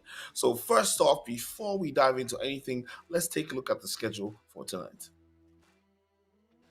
Yeah, let's slide over those tried and true maps right there. The maps that we all know by now for sure. If you don't, that means you haven't been here all season long or pretty much any of the other seasons before this. So, just a quick reminder of what that is. We have our Erangel, our Sanhok, and our Miramar to make sure that these teams go through all of the tests, the trials by fire, as it were, our long ranges, our close ranges, and of course our bread and butter map, which is coming up quite soon, and I'm quite excited for. And definitely up next, we'll be taking a look at the amazing prize pool which these teams are going to be fighting for this season, which is a whopping $17,500, with a $15,000 staying in the PUBG Mobile segment and $2,500 going to the FIFA 22 segment. Now, these players are fighting for this prize pool, so you know it is on and popping. And up next, we're going to be taking a look at what it's going to take for these teams to make it into a position where they can fight for this. Let's take a look at the leaderboard. Tony, talk us through this one. All right, so currently on the leaderboard, you have Infinity AFC in all the way on that top, and Zero Tolerance, as well as BBC and Slime 4KT. These are teams that have been, absolutely outstanding throughout the entire season. We also saw, G3 Temper, who were sitting in an uncomfortable position, get that, extra points to boost them all the way into that top position. And then also as well, you have Influence Rage Africa sitting down in 7th position, and Team Unique. And it's lovely to see teams like Team Unique make it all the way in that top page. Now moving on to the next page, you also have several different teams such as ATROX, who came all the way from the Umzansi, sitting down in 9th position. And looking all the way from that 9th all the way down to the 16th, you can see how close these teams are. Any single win could change the entire story for these teams. You also have the Magicians, Rila Insider, sitting with just 3 points difference between them, as well as Sincerity Esports and Sidemen. You can see that they just have about 1 point between them, and Rainbow Six and CE Sports have practically the same points, and Aphelion Apex in 102 right there. So it's a really close call, and any single improvement for this team could see them move all the way into that next page. And these teams definitely know that this is a time to put up or shut up. These are the teams that are fighting for relegation. I'm trying to make sure they make it into the next round of matches. This is, of course, 7 Sins Art of Killing. Teams like Natural Killers, Solo Esports, Rain from Hell, Team Somalia Fear. And these guys are trying to make sure that they get the points that they need to make it into the final stages, which is the top 16. So, ladies and gentlemen, looking at these teams right now, we have to have an understanding of what it takes for them to make the points to get up this leaderboard. As we take a look at the point structure, Patch is going to break it down very easy and very simply. Yeah, so I mean, it is pretty much crunch time at this point for the teams. They are going to want to put as many points on the board as possible. If you're on that last page when this round closes out, you are relegated, you are gone, and you do not get a chance to move on into the final. So, of course, if you're sitting on that last page right now, your plan is simple. Get these points as much as possible, and that starts, of course, with your chicken dinners giving you a nice fat 15 points, which is absolutely insane considering that a lot of teams, they don't really get the double digits, especially when we're talking about the teams that are finding themselves on relegation. It is sometimes really tough to drop those double digits, and part of the problem is that there needs to be a balance between the kills and the placements. And I think at that time, now, today, these games, it is now or never for some of these teams to make the points and put them on the board ASAP. They're going to have to get the balance. They're going to have to strike that delicate balance perfectly if they want to climb and get out of relegation. And so I'm really keen to see what these teams have in store. Are they going to get aggressive? Are they going to find those kills? Because if they're going to be relying too much on placement points, it's not going to work out. If they rely too much on kills, it's not going to work out either. As I said, it needs to be that delicate balance. And a delicate balance is definitely what we're looking for, because we want to have a delicate balance between the teams that go hard and the teams that also play tactically. Now, like Pachi was just explaining, getting points and putting up those leaderboards makes it's a hard choice. Now let's take a look at the teams that are going to be going at it today. Obviously, it's Group A, and we see Rila Insiders, CE Sports, Seven Sins, Art of Killings, Influence Rage Africa, Aphelion Apex, Rainbow Six Madagascar, Natural Killers, and the Young Thundercats. Those are the teams in Group A, and Tony's going to be telling us who exactly they are going up against. All right, so just taking a look at these teams right now, you have, of course, like Dr. Seed has said, Rila Insider, CE Sports, 7A, okay. There's a lot of teams that are looking to get some points, move away from that second page onto that first page, and also stamp their dominance, right? There's a lot of teams who are looking to move away from that, third page and just, guarantee their spot. So these teams will be looking, to perform today, to either cement their position on the leaderboard or move up away from that relegation spot. All right, so let's take a look at the next tier group we're playing. And Tony, talk us through these guys in Group C. Yeah, definitely. You have the guys like Slime 4KT, who have always been dominant in their performances every single season, and they're in a very good position right now. They don't have to do much. They can go on and just be free, about their gameplay. You also have guys like Infinity AF currently sitting all the way on that top. They've been a totally different team so far this season. And there's also guys like ATROX who are sitting down in ninth position, who have come, into the season and, just outperformed, a lot of people's expectations. And, they're sitting in a position that's not too comfortable. They're still in the second page, but with an average performance, they may see themselves move all the way into that first page and just stamp their position. The same thing goes for Magicians and Sincerity Esports. All right. Ladies and gentlemen, you have seen the teams, you have seen the prize pool, you have seen the points breakdown.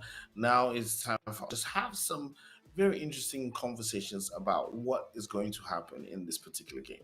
Now, it is known that at this point in the tournament, you can't literally be holding back anymore. As Patchy said earlier on, it is put up or shut up season. You really have to go hard, or you definitely will be going home.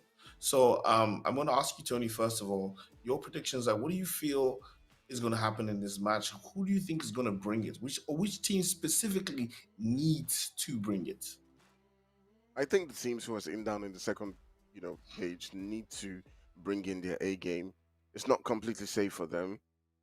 Any slight, bad performance could send them, down to a very dangerous spot. So for me, teams like Atrox, teams like Magicians, teams like Sincerity Esport, these are the teams that need those performances. The guys like Infinity AF, Slime 4KT, they're not under too much pressure. If they just grab a fifth position and a few kills, it's fine. They keep moving up that leaderboard and with a few amount of points that they get. But the guys who really need to bring it are the guys who are sitting down in that second page, and I do believe that those are the guys that we're going to see really going all out today. So, Patchy, Tony says the guys on the second page need to bring it. What do you think? What do you have to say about the guys on the third page?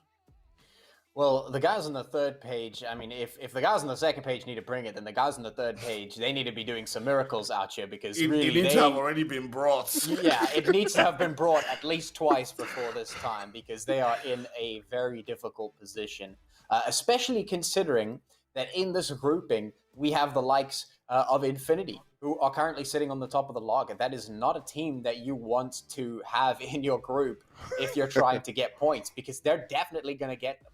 Right? If they even perform consistently, not over the top, not the best that they can do, just normally, if they do that, they're still going to be doing really well, which means it's going to be tough for the rest of the teams to actually get the points they need. When you're looking for kills and someone else is taking them, what do? When you're trying to rotate into a zone and there sits the number one team waiting for you, what do? You have to try and fight or run away or something, but you need to find some way to get these points. And my answer is always and will always be find those fights and isolate them early, right? Because you're inevitably the longer you wait, the longer you survive in any given game, the more likely you are to run into those top teams, right? So if you could suss out the location of teams that are maybe closer to you, that are in the race to try and beat you in terms of getting out of relegation, in terms of getting points, then go and find them, go and fetch them, go and take them down and get the points. Because if you wait, then, like I said, the chances that you're going to run into a team like Infinity, it just rises and rises and rises. And who would you rather go against? Somebody who's sitting on top of you in the leaderboard just by one slot, or the leaders on the top of the leaderboard? You know, they say the choice is between the devil and the deep blue sea, because at the end of the day, it is still down to your skill level and how bad you want it. And obviously, you have to throw in a bit of luck in there as well, because we have seen some teams surprise us and take out the bigger teams in this tournament. So if you're lucky enough in your engagement and you can take out some of those big names, for me, at the end of the day, the idea is definitely just take whatever engagements you have and try to come out on top in every situation. Because once you do that, as Patchy says, whatever engagement you take, as you're taking out your engagements, you're moving up that leaderboard and putting yourself in a better opportunity to get into a region of safety. Now, when you think about it, the more points you get, the less people that can take other points from you or from anybody else. So you're putting yourself in the right spot. And I always say this: this is not the time to be holding back strategy. You know, the teams in 17 to 24 need to know that right now you have to come with it. As I say with my Jamaican brother, you gotta come with it. Come with the A game. Come with the power. Come with the fights. Now, I'm just gonna take very quick predictions. Patchy, who do you think is going to take this first map? Who do I think is going to take the first map, Erangel? Man, that's a tough one. I feel like Infinity have a pretty good chance, but I would like to see... Yeah, you know, let's go with Infinity. I'll play the safe game. I'll be the classical advocate to it. We'll go with Infinity. Okay, what's your prediction going to be? I'm gonna go with Magicians. I know. It, yeah. I know it's a strange one, but where they're currently sitting and the firepower that they have, I feel like they've underperformed so far this season, coming out as inconsistent winners. So yeah, they may be able to pull out. So usually I would go with Slam 4KT, you know, but today I'm feeling more like an ATROX, like it's an ATROX day. I feel like it's an ATROX day. So let's just throw it out there to the cosmos that Slime 4KT, my guys, should win, but ATROX, I think they're gonna do something really nice. Well, 7AOK have also been on the up and up lately, so I mean they're down on the third page if I'm not mistaken. So I mean they have quite a lot to fight for. And they're literally right on the cusp. Like they're in like the position, like they have a chance to make it into. They're just literally on the cusp of making it into the final stage points. So I mean, the game is about to start. I'm just going to be stepping out and leaving everyone in the very capable hands of Patchy and Agfire as they talk you into the action that is the Umzansi Esports League Season 4, brought to you by Nodwin Gaming. Take it away, guys. Thank you so much, Dr. Sid. Ladies and gentlemen, it is map number 1 here for the final day of this week's games. That is week number 7. Of course, we do have some games left in the round, but for now, we are going to be closing out this week's games, starting with game number 1 on our tried and true, on our Erangel map here. We've got a nice flight path heading over from Zaki over to that military base. Hopefully we'll have some drops in that particular direction. And I'm very interested to see what the teams have in store for us today. Whether we're going to see some slow games like we saw yesterday, whether we're going to see some clutches, whether we're going to see some upsets, and whether we're going to see the bottom or the top half of these overall leaderboards actually dominating in our groups today. Because, I mean, like we were talking about, those teams sitting on pages 2 and 3, they've got a lot to fight for. Yeah, just like you said, Patchy, those are the guys that really need this, you know. Guys like Infinity, they can just go ahead and just play their game if they want to. Just sitting down in Pochinki and just dominate. I mean that's a good position to be in as a team. You you may it may work well for you in games like this and just absolutely blow out every other team if you're not under pressure. But for me, the teams that really need to step it up are guys like CE Sports, the Magicians, AOK as well. They've been on the rising. They definitely will be under pressure to perform a lot more than they have earlier on, and guys like ATROX as well, just cementing their position. So yeah, I'd be curious to see how this one goes out because there's a lot of pressure on the team to perform. Yeah, there certainly is. 7 AOK, like we've been talking about, have been on the rise recently. They have sort of started to step up again. Can they keep that momentum going? No, that is the question that we will be answering with today's games, amongst other things. Of course, we'll also have to turn our attention towards the Magicians, who have also done some pretty good work in recent times and have moved themselves pretty high up that leaderboard as well. So there was a lot of conversation early on in the season about our promoted teams that came out of Nkosi and really came out swinging in a big way, and we've seen a lot of them do really well. Some of them dropped off in round number 2.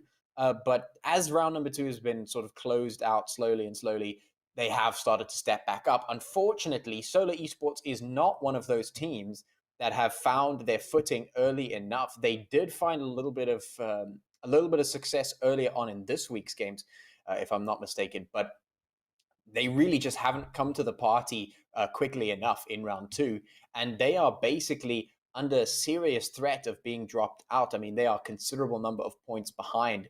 We were talking about how 7 AOK is on that threshold, and Solar Esports, they're about 20 or so points beneath that.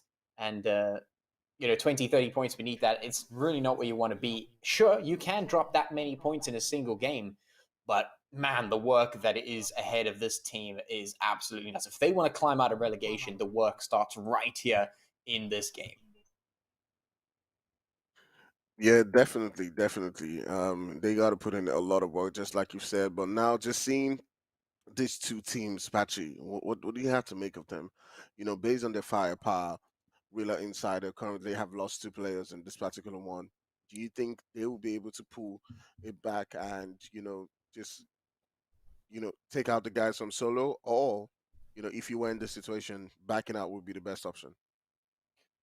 Yeah, well, I mean, Rila Insiders have been a pretty successful team throughout the season so far. They've proven to be quite capable, even hanging with our top teams from the previous season, and even in this season. So definitely not a team that's easily beaten. In this situation with Zeke and Trip kind of separated between the compounds, it might be doable to maybe drive a wedge between them, maybe isolate one of the fights, take out Zeke or Trip.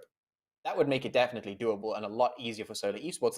The real question is whether Solo actually have the confidence to do that, because you really have to choose your moment carefully, and you've got to be confident in what you decide to do and confident in your execution of your plan to really take them apart. So if they don't feel confident in that, they absolutely, I agree, they have to turn around and just rotate away from that. Probably the smarter decision in that situation where you don't feel confident to take the fight. Personally, I always like to see, or I always like to advocate for, checking the option to fight, seeing if it's possible to make it happen. I mean, in this situation, like I mentioned, there is a little bit of an opportunity that could be sussed out, but it would require a little bit of dedication and allocation of resources, which they actually have. They have the time to allocate to that particular play because of the fact that they're already inside the safe zone. So they do have a little bit of time to work with. But with that said, as I mentioned, Rila Inside is probably not a team to trifle with. You definitely want to make sure you're prepared when you take them on. So for now, it looks like Solar Esports will just focus on getting that loot, getting that equipment, and getting themselves ready, which seems to be the case for the rest of the teams as well. We haven't had any hot drops or any early fighting happening just yet, so it looks like the situation here in game number 1 for today's games will be very similar to what we were having in yesterday's games. All right, so just taking a look at the zone right now, seeing where different teams are situated. You do see CE Sports sitting down towards that central position as the map has sort of like drifted towards the eastern region currently. So considering the way you're seeing things around the map, based on your experience, do you think it always plays out to be, you know, favorable for the guys who are sitting down towards that center, or the guys who edge it out, end up coming out on top at the end of the day? It's always favorable if you're in centralizing yourself inside zone. I think that's definitely been my philosophy since the beginning, or at least for quite a few seasons. I've definitely seen more strategic advantage in that. Obviously, it varies from player to player and team to team, but I think the majority consensus is, at least from what I've seen, is that there is a serious tactical benefit from being in the center of that zone. Edging it out can have its uses, and it definitely has its place, as we've seen, and it can come in quite handy sometimes. And especially one of my favorite teams, BBC, has proven that playing with those edge rotations can actually come out in your favor, and you can really pull some surprises on some teams. But if you just watch teams like, for instance, G3, if you watch teams that are really succeeding in season after season after season, you'll see that they actually have a really good ability to pick the moment and get right into the middle of that zone. Because you do not, I mean, early game, not so much, you can kind of pick and choose what you want to do. But when it comes to mid to late game, you absolutely want to have a good position inside the zone. The closer you are to the middle, the easier it's going to be to make a rotation. You do not want to be stuck on the outside when it comes to the mid to late game. If you're trying to get across that line and you've got two or three teams that are gatekeeping you, I mean, even one team gatekeeping you, it is going to be much tougher than it could have potentially been if you were in the middle of the zone. So you can get caught out a lot more if you're trying to manage the edge rotations all the time. So yeah, centralization is definitely super useful if you can get it. There's a big if around that. If you can get it, if you can manage to actually get yourself centered Yeah, inside it, because it's not always possible. yeah, that's a real big if, because a lot of times it's not possible. I've seen teams like Slime for KT, sometimes decide to play things differently, and edge it out, and come out on top. But and then in some games they just decide, hey, you know what, we're just going towards our center, towards places like Pachinki. But now this season, ooh, we're seeing the guys from Rila just stick on shots right there onto Sincerity Esports. Really, are we gonna see a knock right there coming down from Tree? He's got to be really careful, because he has Rogue Baby, who is at another angle, but as well, he is also getting some support from his teammate Zeke, who's able to get that knock onto Rogue Baby. Now Trip can turn his sights back onto Willie, who just decides to get into the vehicle and just pull away from that position. And yeah, this happens a lot of times, when you're trying to scout around and look for a good position, you may lose one or two players, and that's exactly what's happened here. Yeah, I mean, this is what we were talking about, just trying to rotate across that line, trying to get yourself cleanly into zone, and suddenly, oh, there's a team in front of you. And unfortunately, that team happened to be Rilla Insiders, which, we were talking about them being strong. This is a little bit of that. If you run blindly in towards them, that they're definitely an unfortunate opponent to suddenly come across. And they've proven exactly why that is. Their aim is on point. They have the ability to manage the situation quite well. I mean, you could saw Trip. He was immediately in a situation where he was pincered from behind and from the front. He took the fight in front and immediately ducks behind cover because he knows he's getting flanked. Teammates are coming in easily. The teamwork was there. They were able to cover one another, and they just picked up the kill. And there's nothing much more to say about that. It's just an unfortunate rotation coming out. Sincerity trying to get themselves, just casually across the line, and got a little bit punished for it. And that's exactly it. That's just how the game plays out. You have to be careful on your rotations, and then even in the beginning of the game, you have to keep a weather eye out, especially for the likes of Rilla Insiders, who could potentially catch you out. Yeah, definitely. But one of the things that got me thinking, especially when I was watching games yesterday, on Slime 4K2, was how some of the players who have come into the team are doing really well, and especially want to talk about Zeus, who's coming to the team this season. And he's not just being a new player for the team, he's also being one of those players who is actually now dominant for the team. I've always known him right from time when he was not gaming, to be one of those players who was a really great sniper, but it's seeming like is now that all-round player is just benefiting the team and just, compensating for, guys who are just raw like Fex and Ama. And, he can begin to just be that guy who has sort of that similar gameplay that we saw from, Andrew for KT last season. And it's lovely to see, new players come into teams and just fit into the entire game style. For for for the team there, yeah. Yeah, absolutely. It's great to see some fresh vigor get injected into the teams and watch them really step up and show, prove themselves really on these proving grounds that is the Umzansi Esports League. And it certainly is quite an intense proving ground at that. Turning our attention, of course, to that zone, you'll see that most of the teams have made their way comfortably inside. Everything good to go. Infinity moving in from the north. The Rila insiders have, of course, moved in towards Rozhok, where 4KT is hovering around as well. They've got a nice spread pretty much between Rozhok and School, and we're about to see that next zone dropping, and it's actually going to go all the way to the northeast. Most of the teams not present in that location, so that's going to be a huge rotate for every single one of these teams. And basically, it's going to be a first come, first serve situation. And that always means that there's going to be a little bit of pressure on that perimeter, a little bit of gatekeeping to potentially be utilized against some of these teams. And that just makes things even more difficult if you're one of the last teams across that line. Yeah, just taking a look at the way the zone shifting now, you can see a lot of teams now need to just get into the vehicles and start to make those rotations again. And this is exactly what PUBG does. Just when you think you're in a good position, it just says it just laughs at you and just gets you moving again. So we're gonna see some action coming down because there's a whole bunch of teams still left in this game, and all of them are making those rotations right about now. But see, there's still some teams who are pretty much just chilling outside that zone, waiting for every team to just make their move before they rotate in. So what do you think is always the strategy for teams like that, like Rainbow Six right now? Well, I mean, if you're in a position where you're almost guaranteed to be the last team across that line, 100% that everyone is in before you, and you're kind of stuck in trying to make a decision on how do you approach the situation. I think probably the best thing to do is don't rush in too quickly. Once you know that you're going to be that last team in, you need to start moving all the way up to that zone and start scouting things out. I'm going to leave that thought there for the time being, though, because we're having a little bit of a battle between Infinity and they're just putting some damage in there. Mercury's got that DP in hand and has certainly been pushing out that damage, no problem.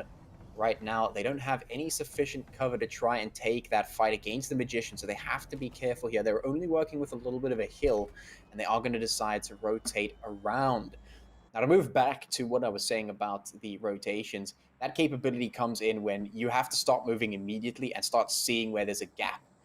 A lot of teams will try and jump into the vehicle and just brute force it, just speed across that line as quickly as they can and hope that they, don't get shot.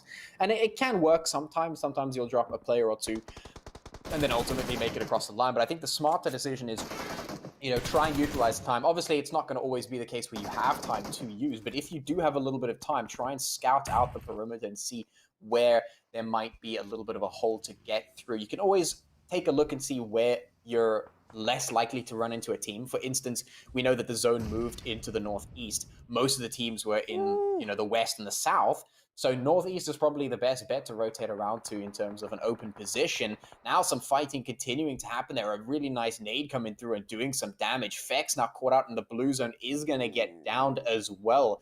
Now has to crawl his way across. Sully has to come through for that assist and has to put the covering fire across in towards line 4KT, who are now finding themselves victim to Infinity. And of course, it's just, this is exactly what we're talking about. Here comes the blue zone. The gatekeeping is through. The fights are going to start happening. And if you take those continuous fights out on the outskirts of those zones, things become that much more difficult. So Infinity recuperating slightly. 4KT going to try and recuperate themselves as well. It looks like they have most of their numbers ready. So this is going to be an interesting battle because I think 4KT have a little bit more cover than Infinity do. Yeah, definitely they do have cover, but as well, Fex is in a whole lot of trouble. If they cannot get him back up, but the guys from Slime 4KC haven't lost Fex, as I can now confirm. Need to make their way up in that zone. You can see Infinity just getting out of that position and going into that zone.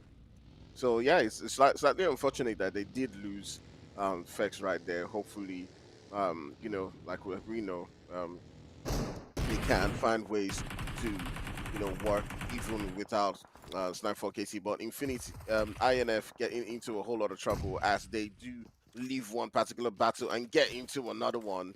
We go from one trouble to another, and it's just left with Mercury and Suli to try and find a way to get their team back up here. They're up against the guys from Magicians, and this is what we're saying. The Magicians are one of those teams that do need to get those performers rolling, and Ashes, pretty much on his own right now. Paradox, his health is really low. He's got to get up, and they do need the support from Legacy to come into that building and get into those fights as much as possible. You can see the guys from INF are pretty much trying to get those heals on. It could be a 3 versus 4 if they, by any chance, can get that last heal, and that's exactly what they've done. So they've gotten that player back up, and this is where it now begins to become dangerous for the guys for MGC because they do need to find a way. I mean, I don't understand why sometimes you see your team in a battle and you're not rushing to the next building to provide the support because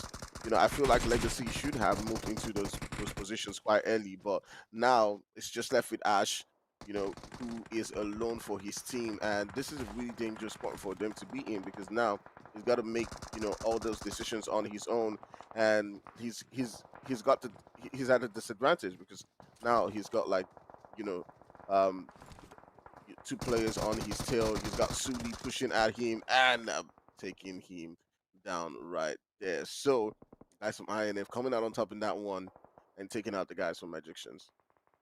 Yeah, that was a really messy engagement for both of those teams right there. I mean, Infinity they came against 4KT, found a little bit of a tough wall to climb, so they decided to rotate away, which was actually a really good decision. But then they came head on into the Magicians, and you would think that at that stage, it would have just been going completely wrong for them. But suddenly, we were looking at the Magicians just fumbling, making mistakes.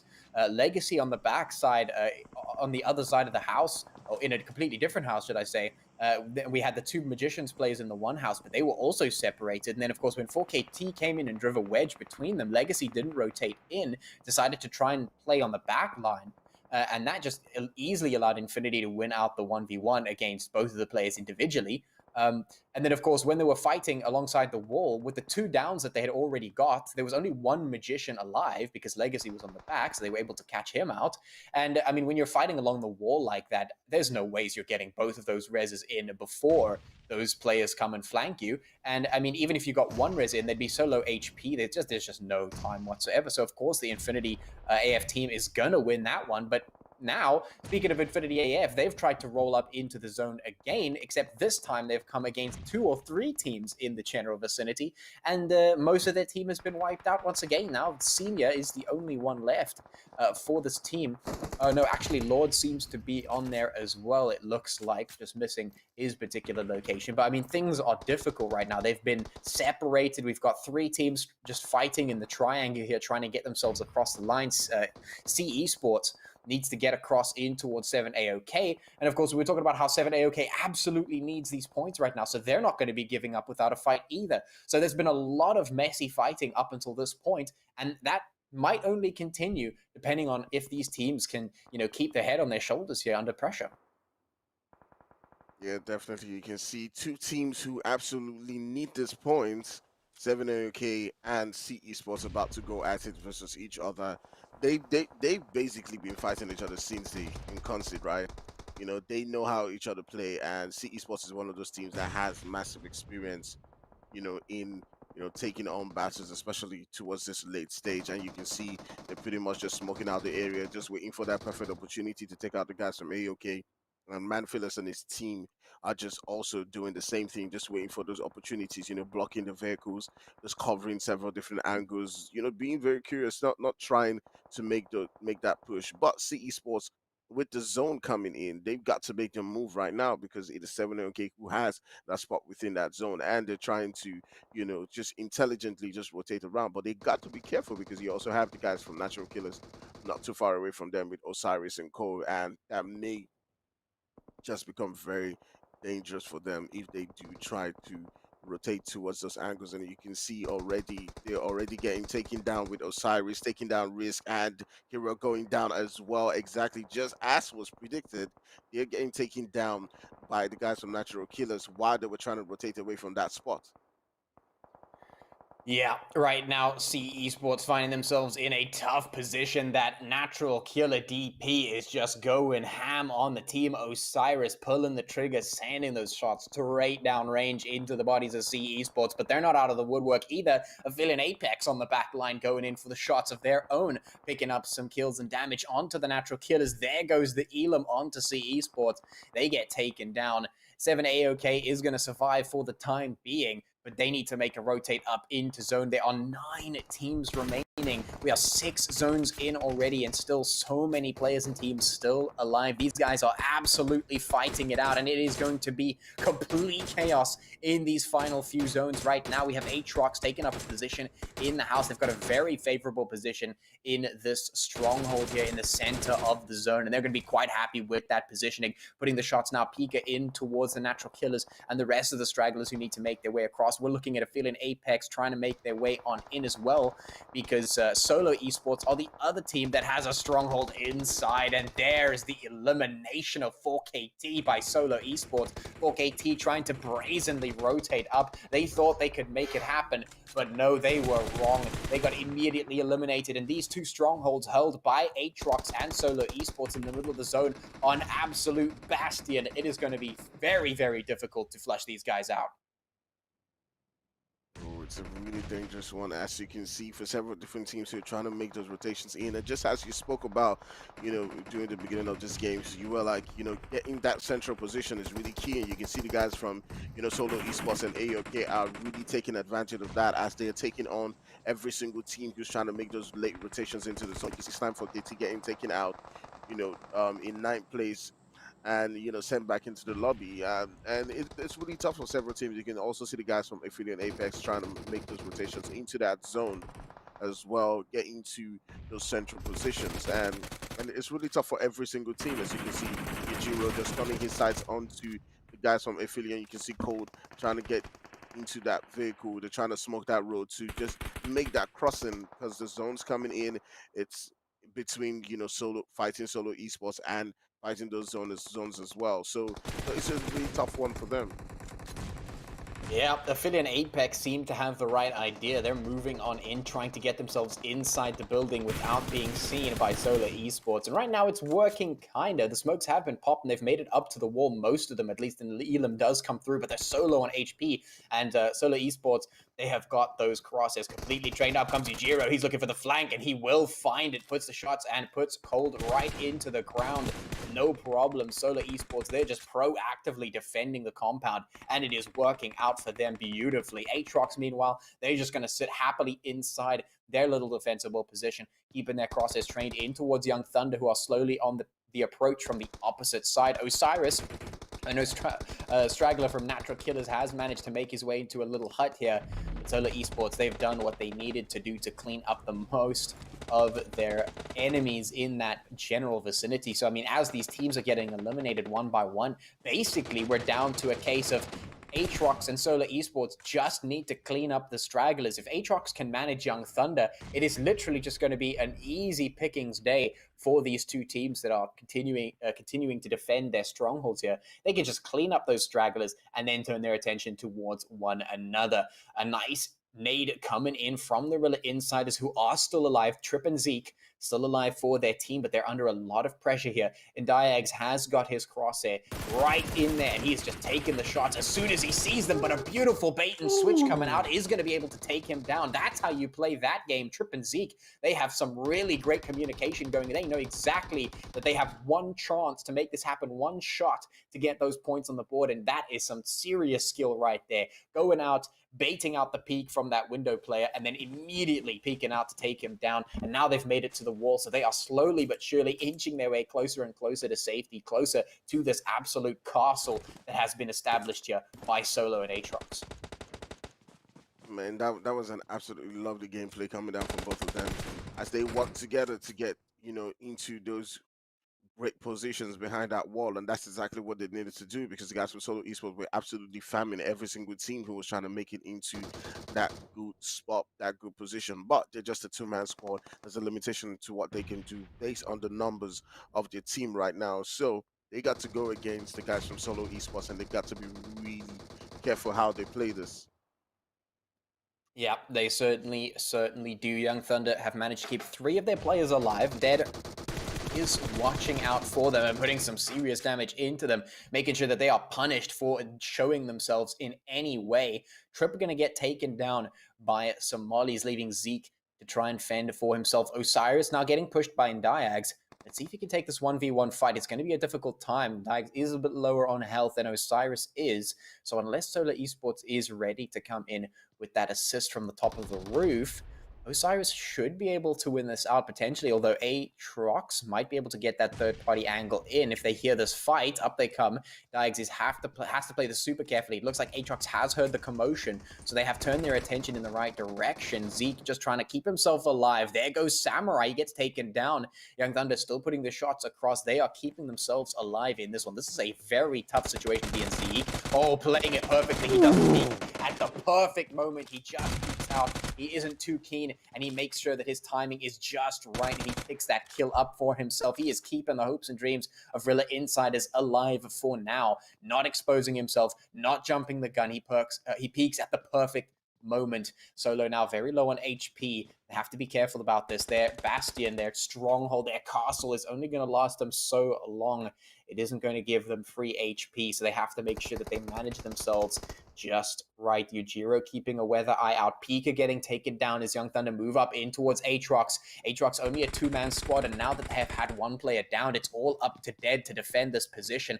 I'm not too sure if that's going to be very doable at this point, with the blue zone starting to move in and flush them out of position. Young Thunder have no choice but to move up, and they're choosing to be right here with ATROX. It's a 2v2, ATROX versus Young Thunder. Of course, Osiris, the straggler from Natural Killers, still alive there in the corner of that little hut there. Snake Eyes getting taken down by Solo.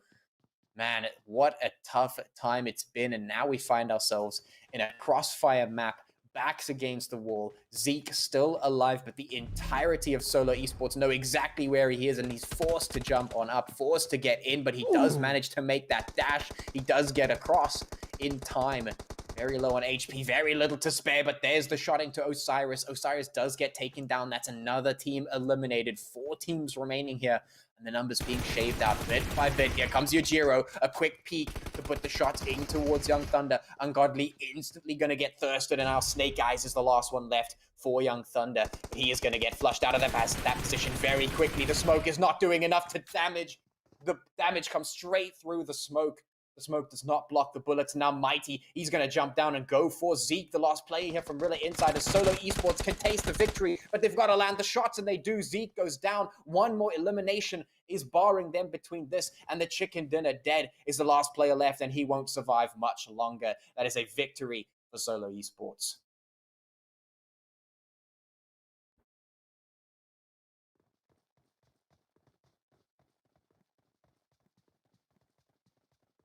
A very nice performance coming out of Solo Esports right there. I mean, just look at that kills. That's 15 kills dropped by Solo in one single game, plus a chicken dinner is going to mean that they have 30 points for this single game. And if there was ever a time to start dropping 30 bombs, that time is absolutely now. They are sitting so low down in that relegation zone, but it doesn't have to be that way. If you're dropping 30 bombs, you can absolutely make it out, and that is a great chance to make that happen. So Solo Esports just coming up and showing us a little bit of what they were showing us in round number 1.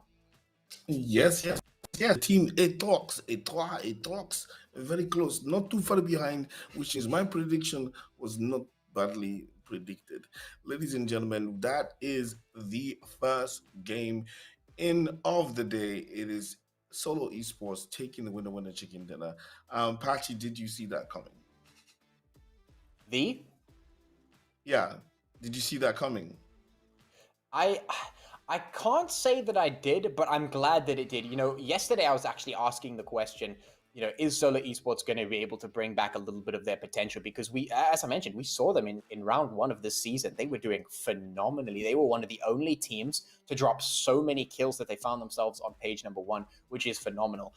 This time around, they weren't really able to bring that fire that we're so used to coming out from them. And so it's really great to see that they have still the potential to drop 30 bombs in a single game. And like I said, if ever there was a time to make that happen, this is it. You know, they need to try their absolute best to get out of relegation, and dropping 30 bombs is the way to go. That's all you got to be doing if you want to get out.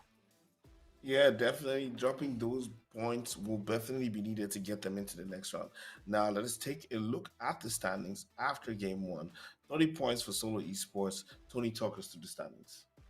Yeah, definitely. Solo Esports coming in with that winner chicken dinner and the amount of kills, that was needed to boost them up. And we spoke about this before the game. That's exactly what you do need from these teams. Rila Insider also as well, getting themselves enough points, to boost them up on that lead, in that second page, as well as ATROX coming in with 14 points.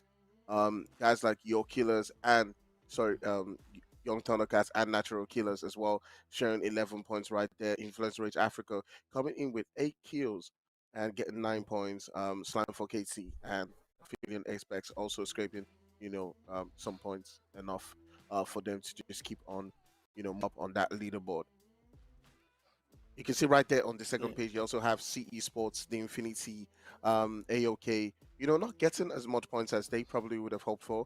But you'll be curious to see how they do in the next games and see if they do grab a whole lot more points. All right. There you have had it, ladies and gentlemen. Game one, it is Group A versus Group C. It is the Umzansi Esports League, and our MVP is Yujiro from Solo Esports with a whopping 10 kills, 1,637 damage, and a survival time of 28 minutes and 13 seconds. Now, right about now, we're going to be taking a very, very, very, very, very quick break, and then when we come back, we'll be back with some more PUBG mobile action. It is still dotted, patchy, and act fire, and we will see you guys right after this break for some more action.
All right, ladies and gentlemen, it is welcome back to the Northwind Gaming Umzansi Esports League. I am Dr. Sid here with Pachi and Tony Actfire.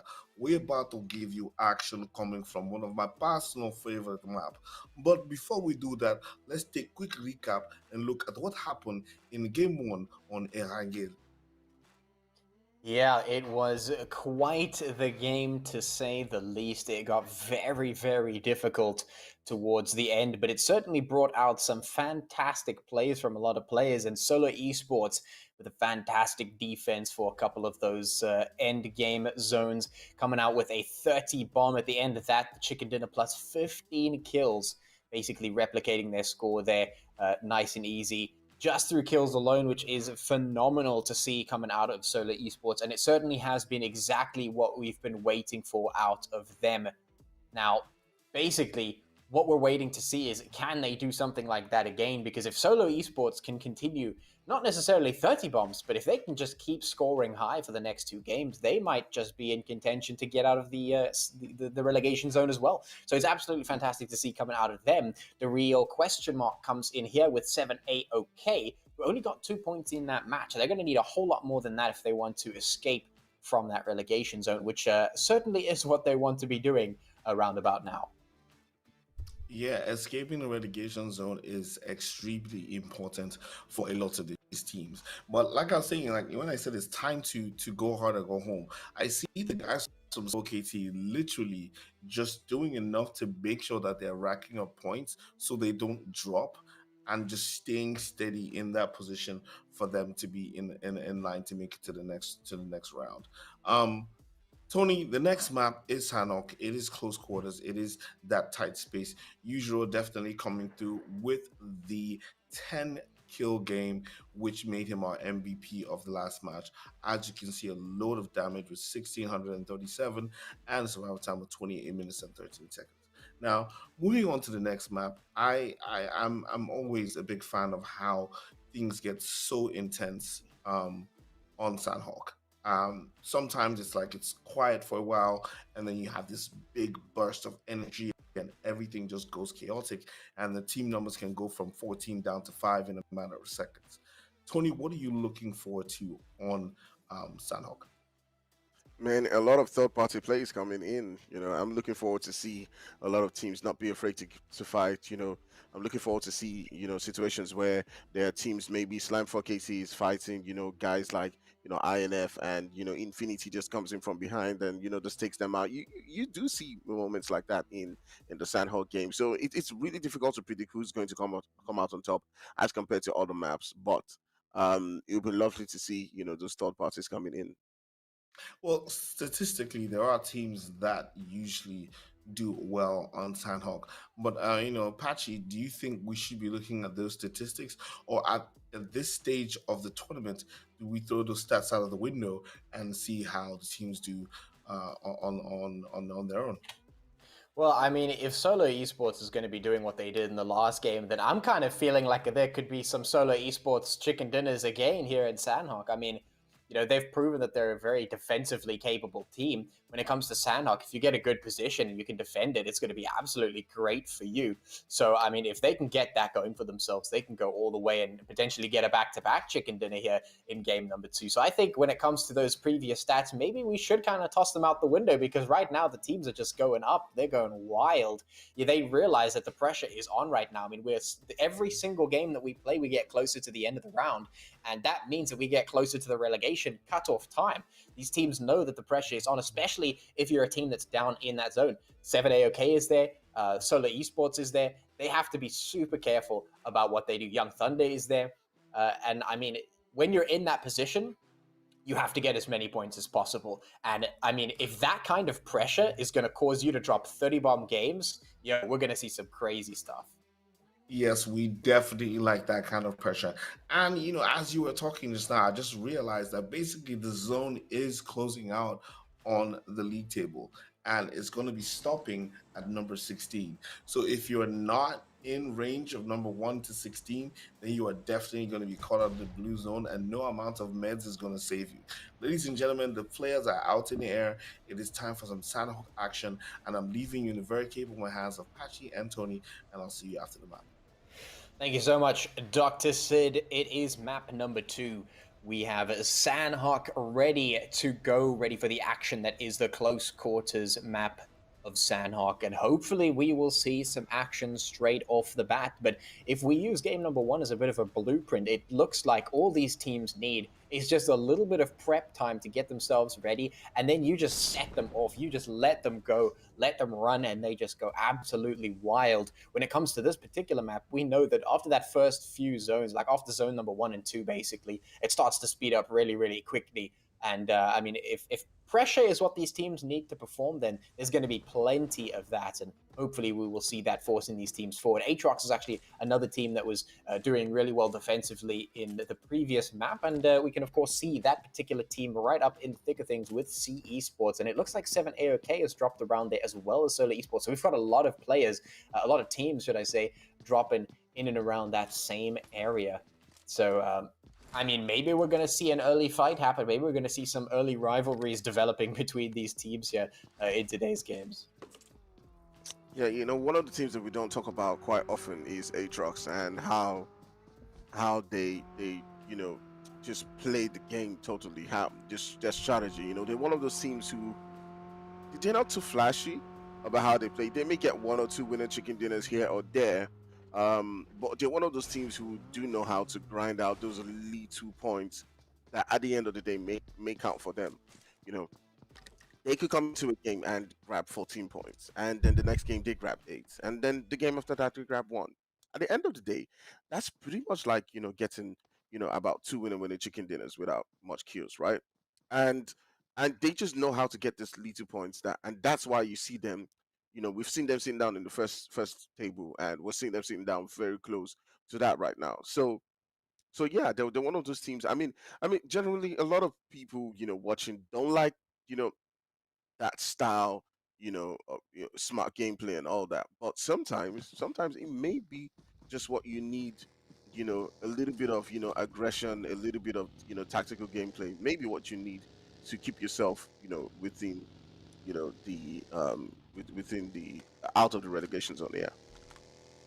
Yeah, certainly could be. And in the meantime, a lot of you guys caught that one out. Looks like Rao from Rila Insiders has gotten himself into a bit of a car flip right there, earning himself a nice fat 1,000 patchy points. Good job, my sir. But now, speaking of Rila Insiders, it's J-Roller all alone up against Todoroki and Optimus from Rainbow Six Madagascar.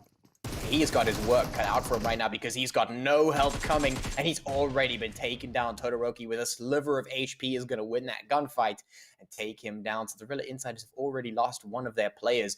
No chance to come and save him. No chance for backup. And I guess that's what happens when you're so spread out and you run into a little bit of trouble. You kind of just have to react on the swivel. And unfortunately, J-Roller lost that gunfight. So it is what it is. Todoroki's still very low on HP, but he should be fine for the time being. We'll be able to get some meds and get himself back up. So we did see a little bit of an early tussle happening there, but no hard commits to any fights for any of these teams just yet. It does look like 7 AOK are starting to prod towards boot camp, where 4KT are currently residing.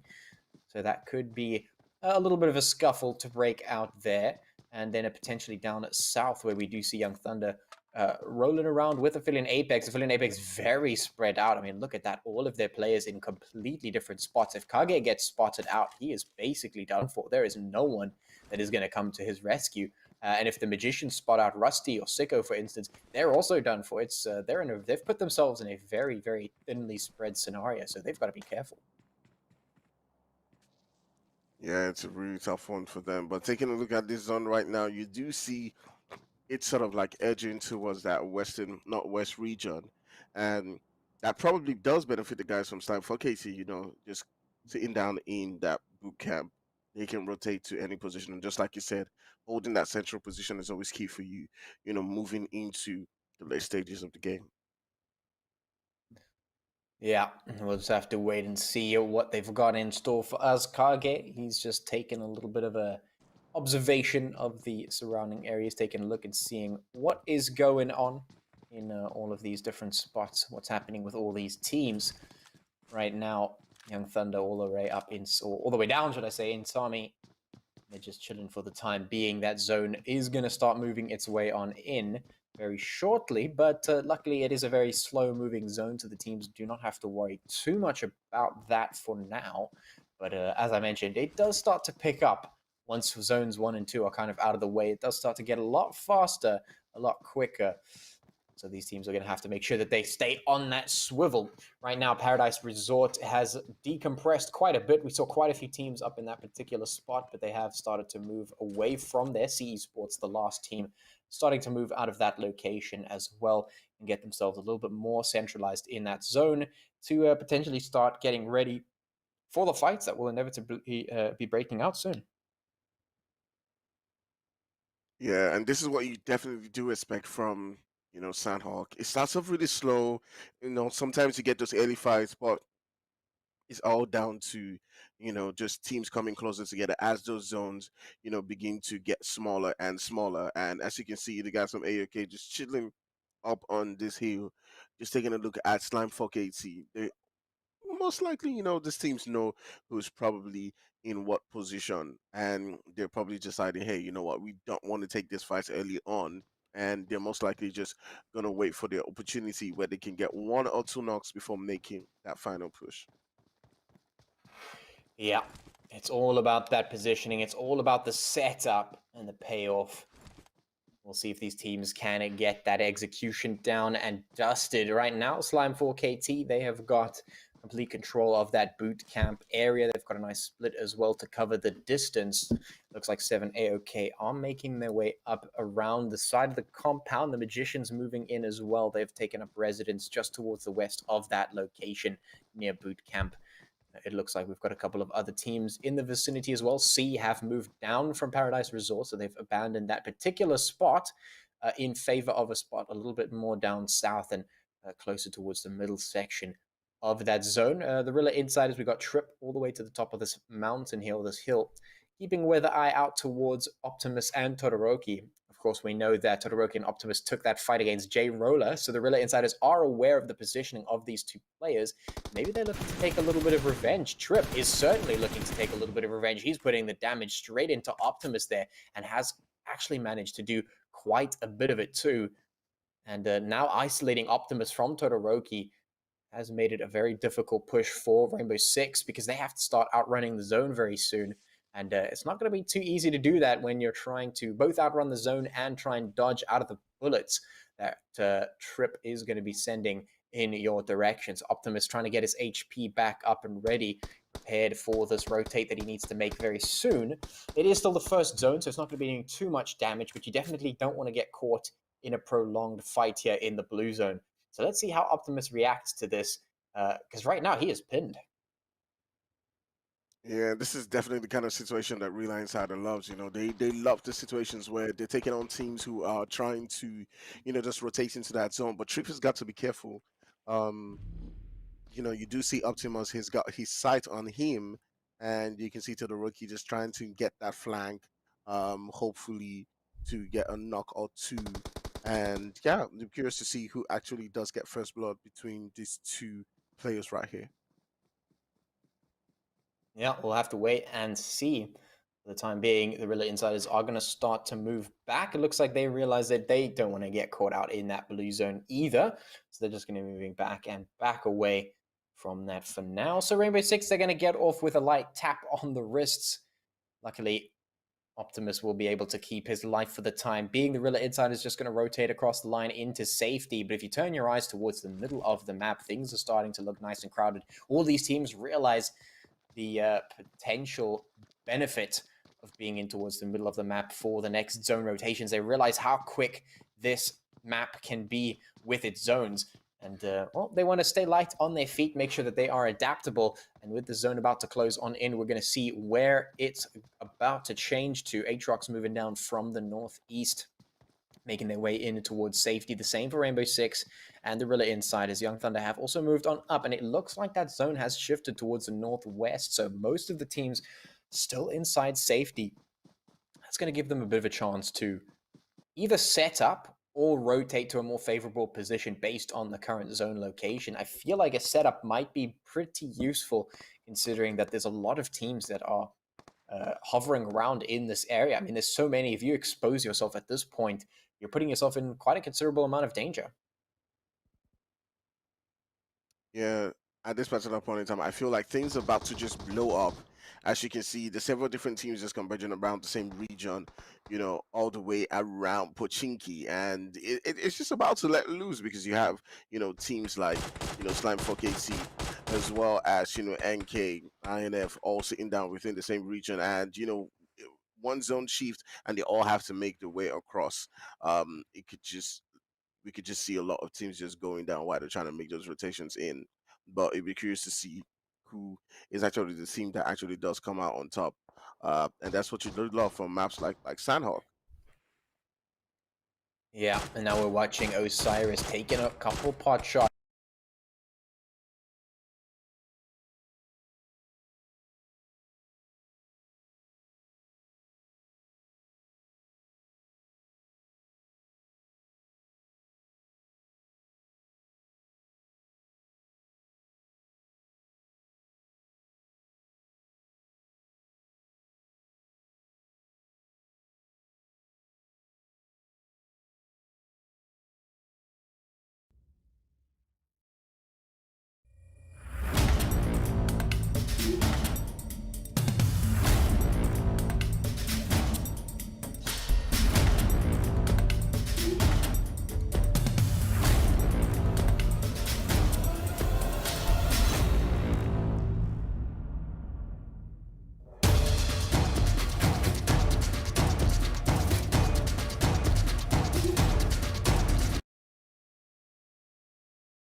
Technical difficulties have made things a bit difficult, but we seem to be back in action at the moment, and we do return to see exist, or sorry, should I say C Esports up against Slime 4KT here on your screen. C Esports, of course, having the complete control of this warehouse area right across from 4KT, who are fighting in over the one side of that river. So we've got some potential action that is in the brew. We're 13 teams strong at the moment, 47 players on the map currently. We're only 3 zones deep, but things are going to start heating up very, very quickly here on this map, as we know. And indeed, in that kill feed, you can already see Solo Esports taking a fight against Rila Insiders and Young Thunder at the same time.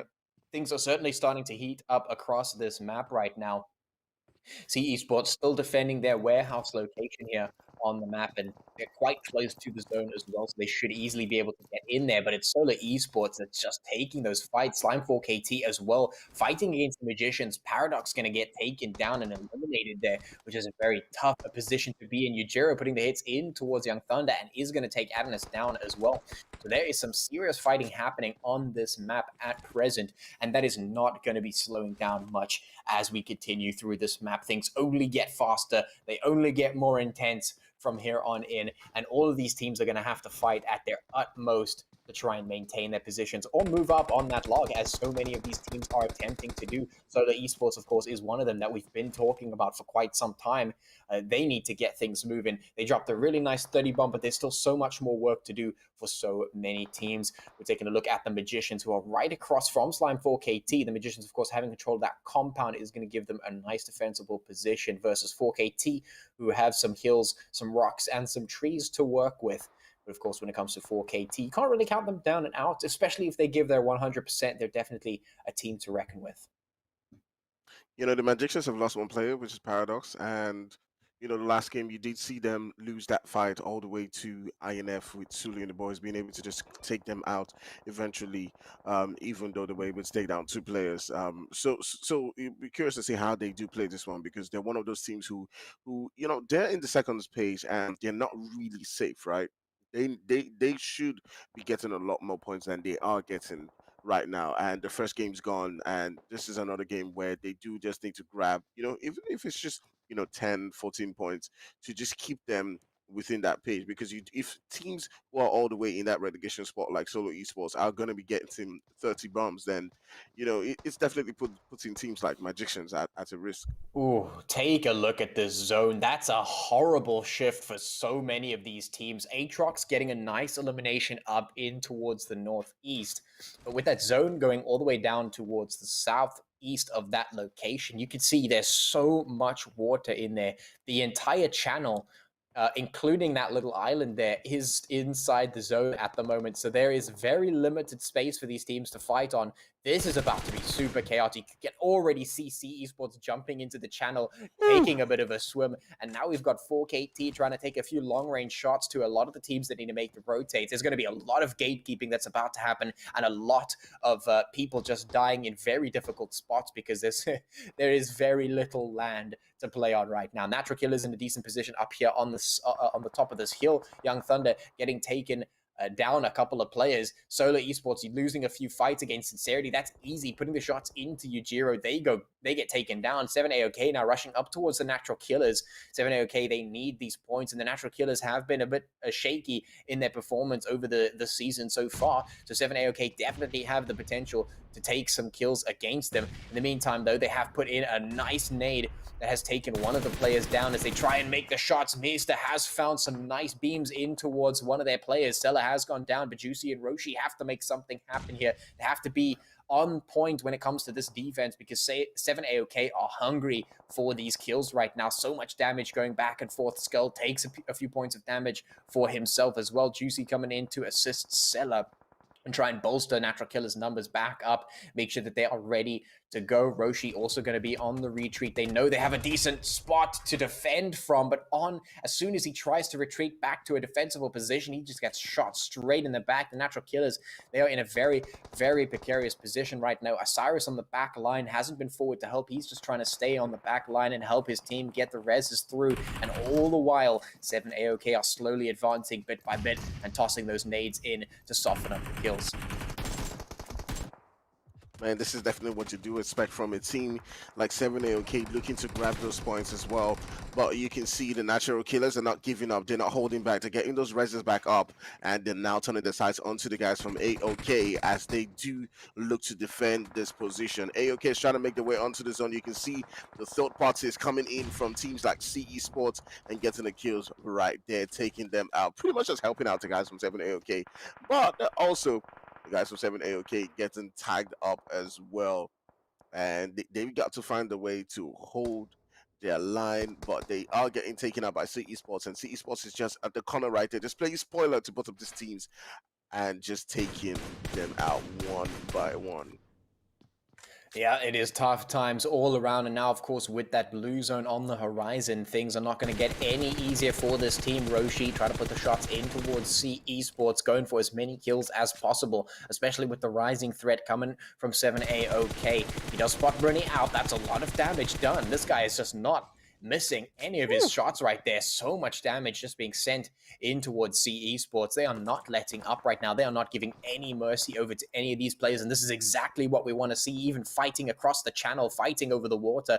This is what we like to see. 7OK still alive on the back line, and it looks like Natural Killers will be retreating to the other side of the compound to try and get closer to the point where they can rotate into safety, because every single one of these teams has to start getting a move on right now. 7OK getting caught out in the blue zone. They're going to have to start moving very quickly. Skull gets into the vehicle, but Sella's already on the back to try and take him down. In the meantime, Sincerity taking a fight against Solo. Samurai goes down, and now Mista finds himself bathed in the blue zone. Sella also trying to outrun that. It is just absolute chaos for them. Natural Killers trying to push across the bridge here as they move across the channel. It is a fight from one side of the bridge to the other. We've got Soho from ATROX here. We've got Natural Killers throwing themselves into the water. We've got Infinity on the other side of the bridge just holding everything down. Shots coming in from Sincerity. Soho gets taken down. Ainsley putting the shots in for INF, but they get taken down as well. There's just shots flying back and forth to all of these teams right now. Nico and Ainsley trying to keep things under control.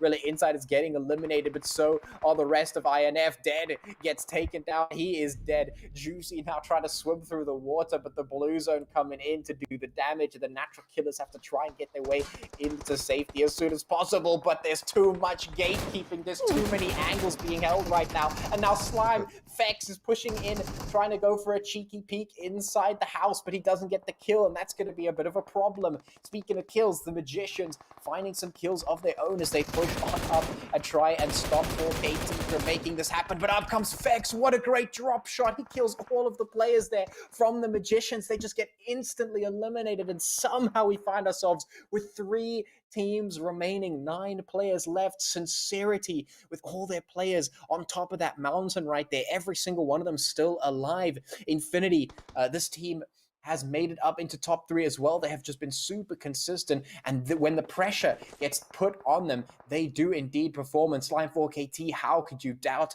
that they would be up in the top 3 as well? Now it's down to Sincerity to try and flex their numbers advantage on these 2 other teams here. Kato moving on up to see if he can scout out the situation. They've got so much work to do. He almost spots out a cheeky angle onto Rogue and Willie up on the top of the mountain, but Sincerity have gone for the 2-2 split. It looks like Easy and Aimbot have gone down to the rocks next to the road to see if they can get some support from the top of that mountain from Rogue and Willie. This is a pretty good setup for their numbers advantage. They could definitely utilize this quite well. Fex and Aimer have a lot of work to do because Fex is stuck in the blue, and I'm not too sure if he's going to try and make that dash up. It looks like he's going for the heal strat instead, which is going to be quite tough with 6 zones deep, almost 7. That blue zone is going to be doing like so much damage that you really can't chance it with the blue zone right now. They just have to try and make their way on up. But Sincerity, I think they have a really good position here, although the zone shift is going to make things a little bit more difficult for KT. They have to make this push. Fex has made his way across, but the brilliant nade from Easy, and the Elam's coming straight through. The third party from Kato, of course, is going to take them down, and now it's a Sincerity versus Influence Rage fight, and Sincerity are confident, instantly taking Kato down. This is exactly what they needed. They've got the numbers advantage. They've got the momentum. Easy gets taken down, but they still have it. The shot's coming through. Can Sincerity lock this one down? It should be a done and dusted. But right now, Infinity's not making it easy. Senior knows that he can fight this one. 1v3, it's not impossible, but certainly going to be very tough. First isolates the fight against Rogue Baby. The damage goes through. He tries to win the fight, and he does land the shots, but he's so low on HP. It's a 1v2, and he just can't win it. Sincerity do manage to get that pincer through, and they do take that chicken dinner. Man, what an insane final few zones in that game. Man.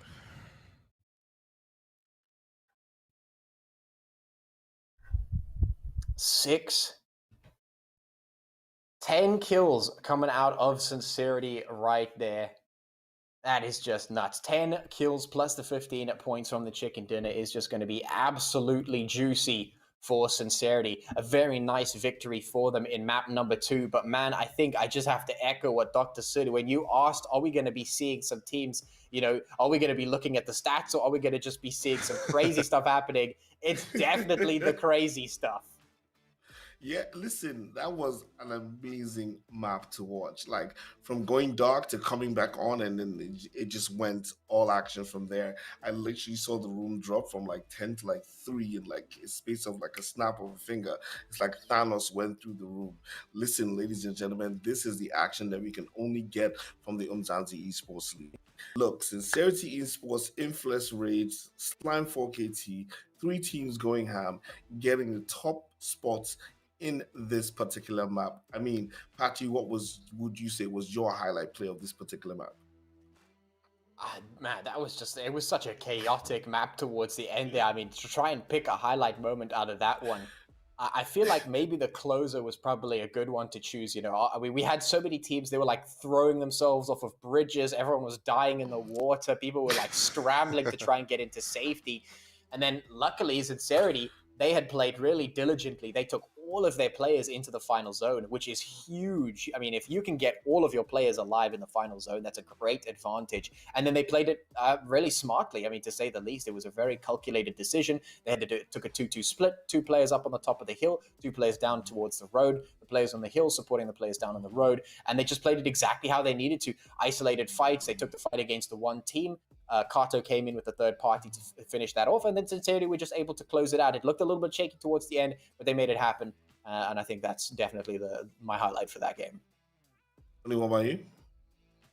Yeah, for me, my highlight definitely was also just like Patrick said, towards that end when Sincerity just managed to take it. But for me, the most interesting part was when Slime 4KT was able to just defend the position against Magicians, and you could see Fex just battling it out and just getting them all the way into that third position. And that's the most important thing for teams like Infinity and Slime 4KT, to just keep on that dominance in that first page, just keep on finding ways to grind those points out. All right, Patchy, talk us through the standings as we see them after this map. Yeah, so of course, Sincerity taking that top spot with the 15 placements for that chicken and the 10 kills. Infinity AF and Slime 4KT both are getting themselves 18 points apiece. And of course, as I mentioned, I mean, these two teams, we expect good things out of them. So it's no surprise that they find themselves up towards the top of this log. The Magicians and Aphelion Apex also pulling some points together. When you turn your attention to this second page, this is where things start to sag a little bit, because Solar Esports, after that phenomenal first game performance, only getting 3 points here in game number 2, definitely not going to be what they're looking for. And then, of course, 7AOK, that's another team that we were looking at in terms of relegation to see whether they were going to be able to make it up or not. And picking up 2 points is really not what they're looking for right now. They need a huge boost to try and make it out of relegation, to try and make it into safety. And, I mean, we only have 1 game left today to make it happen.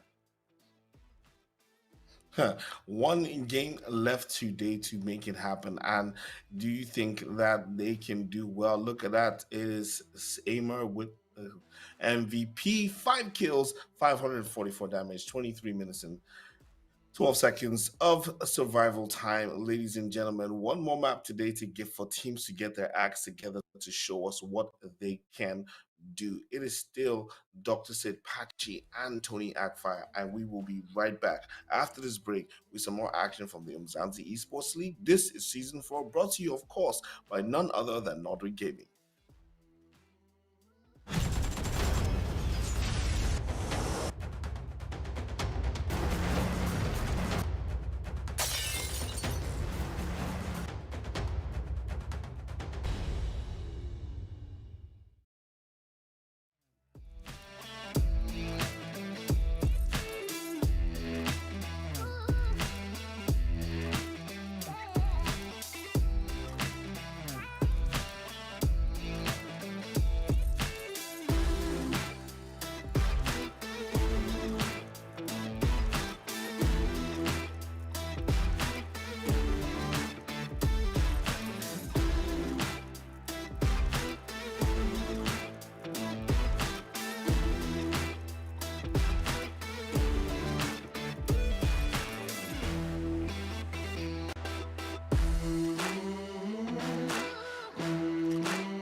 Welcome back, ladies and gentlemen, to the Umzansi League. This is season 4, and we are bringing you amazing PUBG Mobile action. It is, of course, brought to you by none other than Nordwing Gaming Africa. My name is Dr. Sid here with Tony Actfire and Patchy, and we've looked at 2 amazing maps, and we're about to go into our 3rd map, which is our map of the day. But first of all, Patchy's going to talk us through the action that we saw in the map just before this one. Yeah, absolutely. If you missed map number 2, then you're missing out on some crazy, chaotic action. Some seriously weird things went down. We were seeing people getting flung off of bridges, people throwing themselves into the water, people just absolutely dying by the droves as they tried to crawl out of the water. It was just chaos, and then a really great finisher coming out of Sincerity, which allowed them to take that chicken dinner and net themselves 25 points for that game, which is absolutely fantastic to see. Sincerity has been doing a really phenomenal job in the season, and it looks like we'll be seeing them most likely in the finals as well, which is absolutely fantastic coming out of them. I'd absolutely love to see them there. Of course, for some of these other teams, however, not such a good story in the works. Of course, we pointed out the likes of Solo Esports and 7AOK, Seven Sins Art of Killings, who really just haven't found the points in that game that they were looking for, and especially Solar Esports, who had an absolute banger of a first match, dropping a 30-kill game, or 30-point game, should I say, sorry, which was absolutely incredible for them, and we need some more of that, and with only one map left, we have to start to wonder, are they going to be able to bring that in again? Are they going to be able to pick up another insane game to finish things off for this week? Because that is what they need. They desperately need points. I mean, we are talking about teams that are riding in this relegation zone, and it would be really sad to see them go. I mean, if you go back to the beginning of this season, season 4 started out with a bang. 7AOK and Solo Esports, they were all the way towards the top. They were doing phenomenally. All of our Nkosi teams that got promoted this season were doing fantastically. And now it seems a couple of them have started to drop off in round number 2. And only now are they picking up the pace. Only now are they getting back into the groove. But, I feel like it's maybe a little bit too little too late. And they only have a very limited window to prove that wrong. Well, limited window is what we have even to talk about, because we're literally about to head straight back into the action. Tony, as I leave the viewers in you guys' hands, I want you to tell us, what are you expecting from this particular map as the final map of the day, and who do you think is going to do well? And I will see you guys after this map. Yeah, definitely. I'm expecting to see a lot of those teams, Patchy, like you did speak about, the guys like 7AOK, Solo Esports, just try to bounce back. We do know that they have the firepower. Solo has shown that. AOK has shown that over time, especially in previous rounds, that they do have what it takes to, just absolutely dictate how a game flows, and it's all down to just their decision making at the end of the day. Just maybe taking on some certain fights, early on, like you mentioned, just taking out the teams early on and getting those kills, because it's not just about the placement points, like you said, also as well. If they do get themselves, on double-digit kills, then that's a whole lot of points for them on the leaderboard as well. So for me, I'm definitely predicting a game where, we would see guys like Solo Esports, 7AOK just bounce back in this game. Yeah, well, there's a couple of things these teams can look forward to, or at least 2 things that are kind of bonuses. The first thing is that there are very, very few channels and very little water in this particular map. So the teams don't have to worry about getting drowned, getting shot while they're swimming, or jumping off of a bridge. Most of the time, they're just going to be seeing desert. Right. The second thing that they have to, that's really a bonus in this map is the fact that this map is big, which means they have a little bit of space. They have some time to prepare. They've got a bit of extra maneuverability for themselves. Now, the flight path and the zone drop are a little bit, not on par with one another. So there is going to have to be a few rotations coming out from some of these teams. But for the most part, because of how big this map is, that first zone takes so long to come in. There's a ton of time for these teams to prepare, a ton of time for them to get ready. And I'm really hoping that the teams use this time as best as they possibly can, because there is so much potential. I mean, Solo Esports themselves, just that one team alone has shown us that they have the potential to drop insane games. And now, with one game left today with Miramar, They have one chance to try and get some more points here in this week's games to move themselves up. So it really is, the last chance this week to make it happen before we get into the next week of games, which will close out this round. And once that's done, the teams get relegated. Solar Esports don't want to find themselves there. 7AOK don't want to find themselves there. And you don't want to waste an opportunity to get points. And this is a very good opportunity to get points. I mean, we're just looking at it. There's a ton of ways that these teams could really just get into a good position and hopefully get as many points as they can. Yeah, definitely. They have to work their way up and get into those great positions. But there are also other teams that we can speak about, like the Magicians, who have to try as much as possible to not be complacent, right? They are sitting down in that second page, right? But they've not had quite a good game as they probably would have hoped. Maybe a winner chicken dinner or enough points for them to you know be safe, and they got to be careful, and these are the guys who don't want to let the hard work that they've done throughout the entire season just go to waste on that final date, because you have guys like 7AOK Solo Esports who are grinding it out to make it all the way into that finals, and that's exactly where they do have to be careful. But if guys like Slime 4KT, Infinity keep getting all the kills, then they may not have anything left. So they got to make those push. They got to go for the fights. They got to get those kill points and find themselves in a good placement at the end of the day. Yeah, they certainly do have to do just that. Right now, we'll have a look and see what the teams decide to do, how they plan to set up here in this final game for today on our Miramar map, on our classical long-range engagements type map. Right now, the Magicians taking up position all the way down towards the south of that playable zone. They're pretty much alone in that segment. Just up ahead is 4KT, who are also pretty much alone in their region. Montenuevo is taken by 7AOK. Sincerity up in San Martin and looking pretty okay. Most of the teams are quite spread out. Infinity is also just chilling by themselves. No one is looking to get taken out early, which is a good mindset. Taking too much of a risk early on, especially in this map where we have so much space and so much time. Definitely don't want to go for too risky of a play when you could potentially get yourself all the equipment that you need to take some dubs. Now, we do see Solar Esports slowly moving along the road. We are looking at the Rila Insiders on the screen as well, down in that little cutout, moving around in water treatment.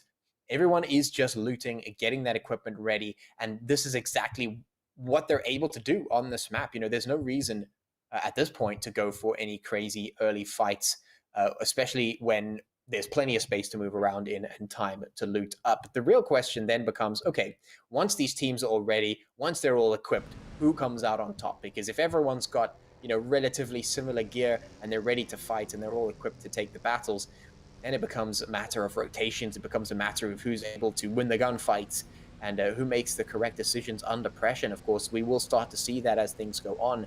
And in this map, we'll also be looking out for those long-range engagements. The Mini 14 and the sniper rifles on the map, on this map in particular, do absolute insane work for a lot of teams, especially the teams that are able to utilize the versatility of that Mini 14.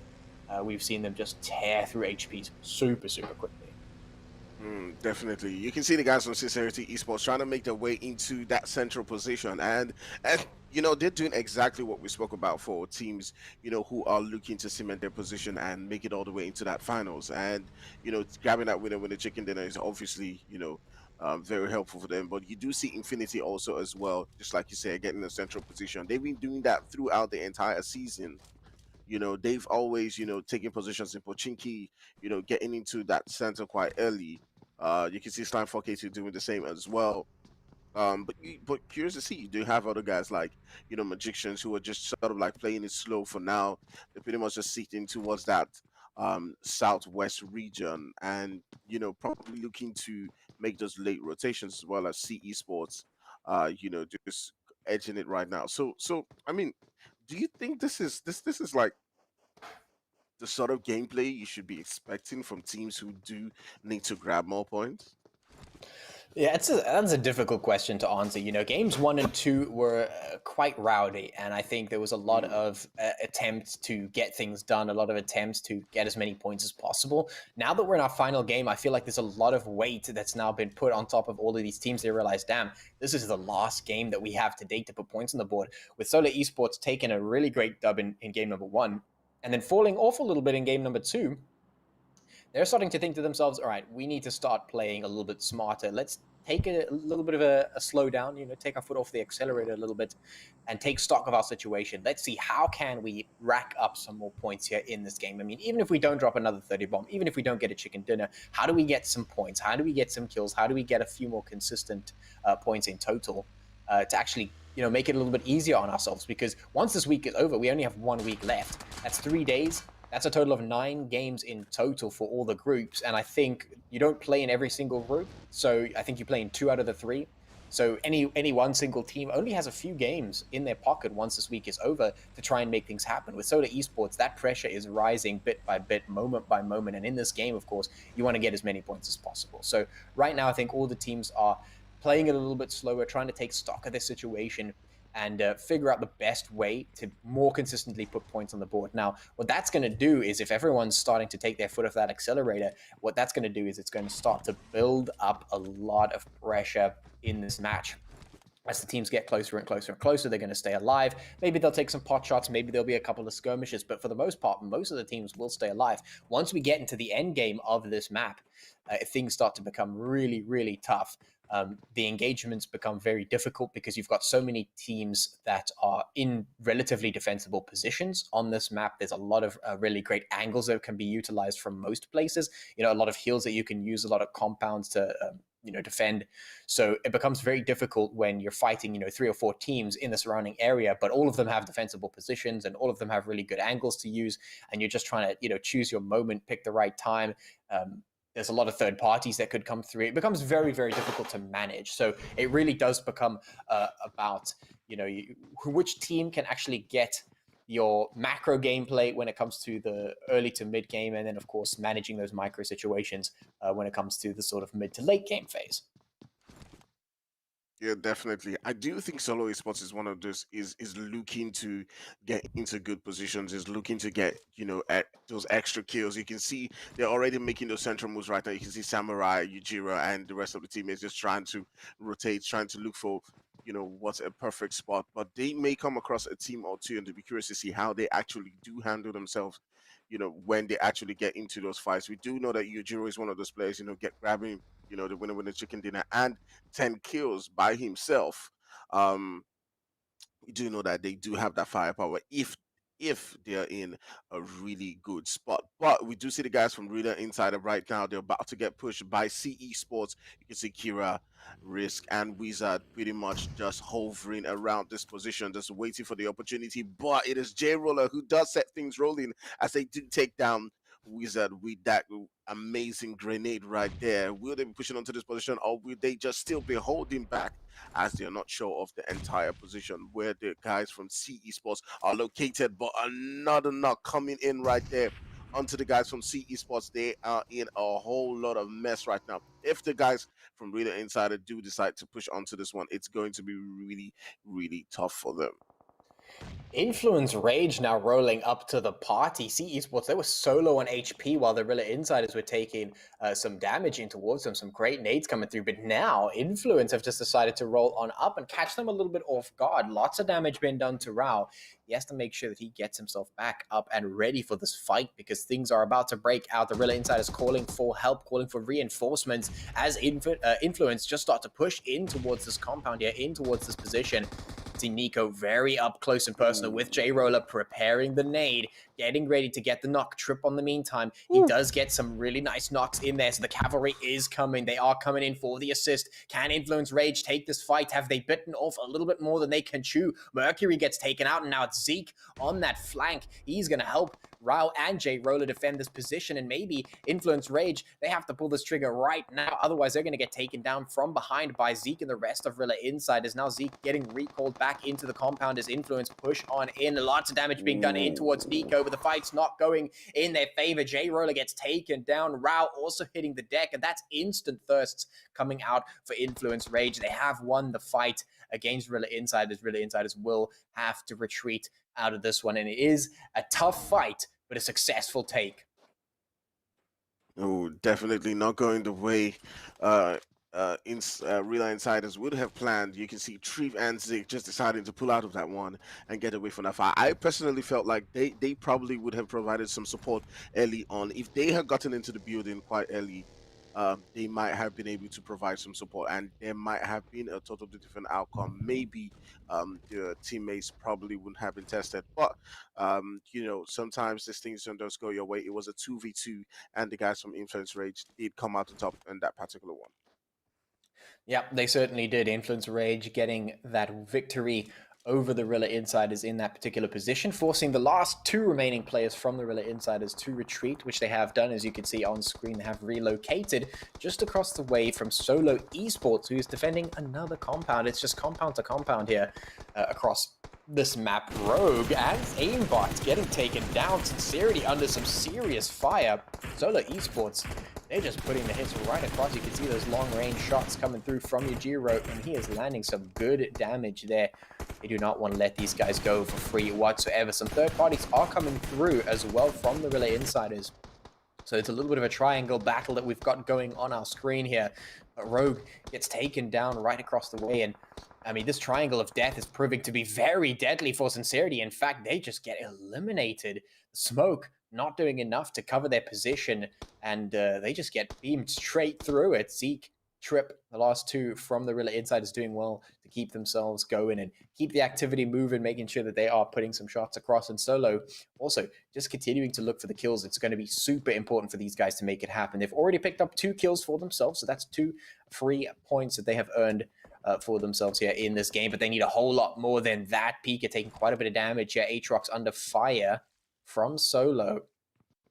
You're going to have a difficult time there. Look at those huge windows. It's going to be tough to fight them with so much available space to see him through. So he's going to have to relocate very quickly. Snake Eyes very forward in this position. His team is very far behind him.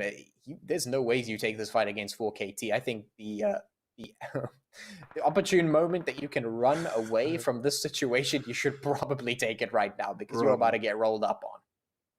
Run. That's all that's in my mind right now for Snake Eyes. I'm not sure he can take on the entire firepower from 4KT on his own.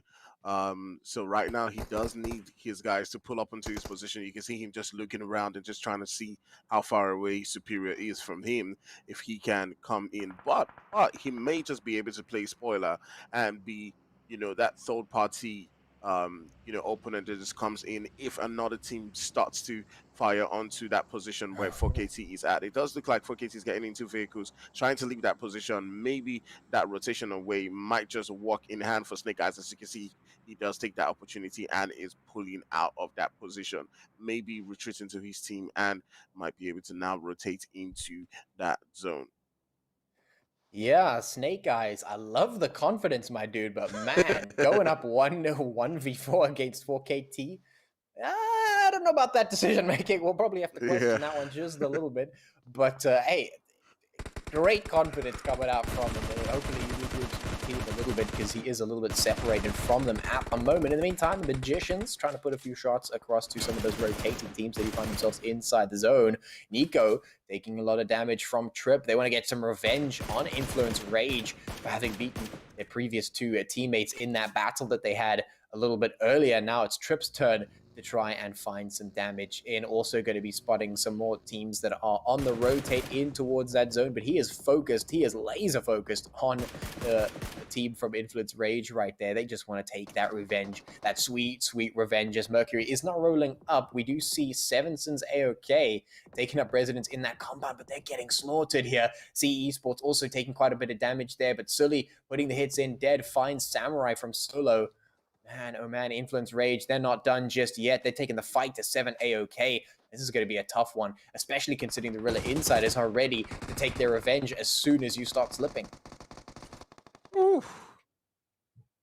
Man, it is absolutely wild from the guys from Influence Rage as they just pull up onto that building and totally, courtesy of Nico and Suli, annihilate the guys from 7A. Okay, Manfilis and his team stood no chance as they were up against a team who were just bullying them in that particular instance. You can see now we're down to just 10 teams left. We still got a couple of teams. We got the guys from MGC putting in the work onto YT right there. And yeah, you'd be curious to see how the different teams play this one out. You can see 4KT is outside that zone, pretty much moving towards that direction where MK is at.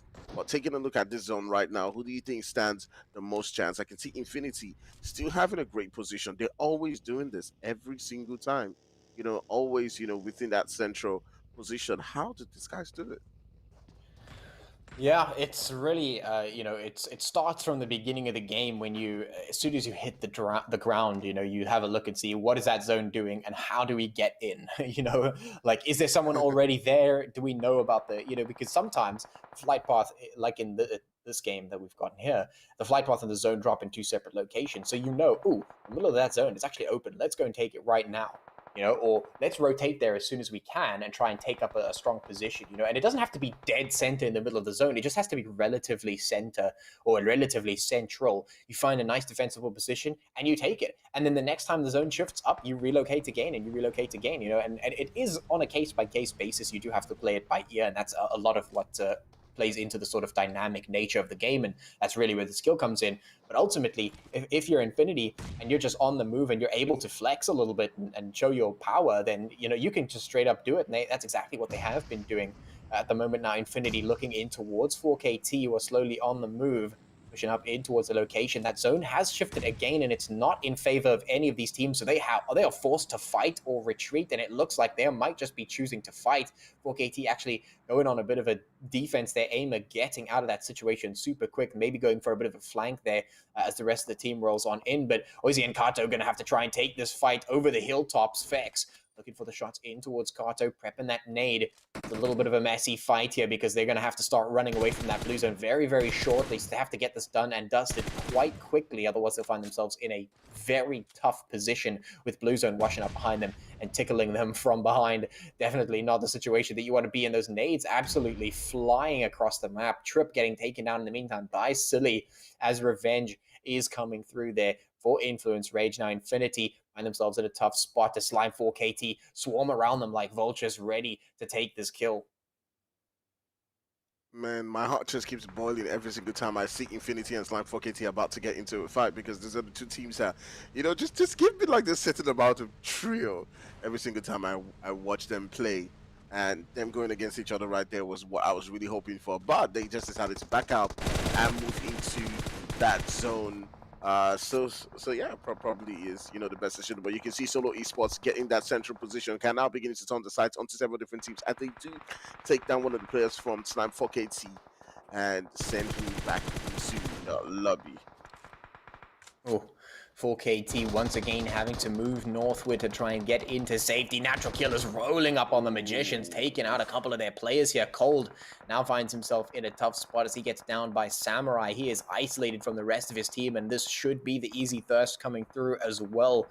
Natural Killer's in a decent position, and a vehicle goes flying into the sky as it jumps for joy. It is about as surprised as the rest of us at this difficult situation that they currently find themselves in. Samurai getting taken down by Silly there. We've got Rids and Paradox just across the way trying to obscure their position with smoke. But right now, smoke doesn't block bullets. They need cover, not anything else. They try to make the rotate, desperately trying to get to safety, but eliminated out of the game. The Natural Killers will be able to defend their position for a little bit longer, but they too have to make that rotate into safety, and they're facing down a couple of other teams to make it happen. 7 teams remaining, 22 players left alive here, and things are not about to get any easier. The shots coming through to the rest of the Magicians. Paradox gets taken down, Kage gets eliminated, and goodbye Aphelion. Apex, they get taken out as well. This is a tough time for so many of these teams. You can see Influence moving down from the north, Infinity moving in from the south, Solar Esports with some serious numbers advantage in the east there that they could potentially utilize against those surrounding teams. 4KT, they know they have to get rotating soon as well, but Solo Esports is dead in their way. This is going to be a tough fight for them to try and move into safety. For the rest of these teams, though, should be a bit of an easy rotate. You can see Infinity realize that they are in a very difficult spot there. So they have to do a bit of a split and try and move on up slowly behind everyone else. But now is the time where these teams have to make that final sprint to the finish. And it is going to be a gauntlet if I've ever seen one. Man, it's a really tough one for several different teams. You can see Solo Esports and Infinity, just those really good positions. And several different teams like Slime 4KT now need to make their way into that zone. They practically have to pull through the guys from Solo Esports, but you can see Zeus put in the work right there. He does get a knock, turns his side onto ATROX, trying to rotate, and this is exactly what Slime 4KT does. They put it onto the position. They know what needs to be done, and they're getting it done.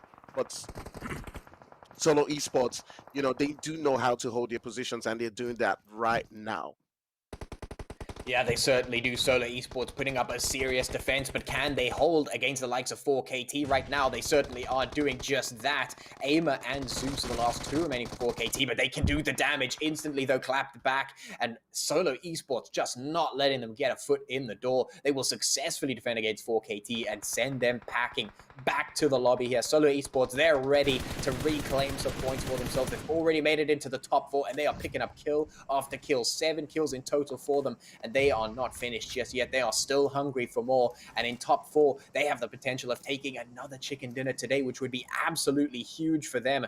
Let's have a look and see. Infinity still on the map. We've got Kato right there playing for them. We've got Influence Rage alive as well. They've got all of their players still alive. Hainsley and Nico right up there with Kato. Kato taking quite a bit of damage. He's got some smoke, but it's not enough to defend him. He gets taken down by Yujiro. That's another pickup for Solo. Solo have just been going absolutely ham in game number 3. They were great in map number 1, but that disappointment from map number 2 is spurring them on. It's giving them energy to take the win here. And after that elimination, they're turning their sights in towards Influence Rage, who is the only team standing between them and another chicken dinner today. Another huge boost in their point score. Let's see if they can make it happen. They've got all of their players. They've got the numbers advantage. They've got the HP. They should have the resources to make this happen.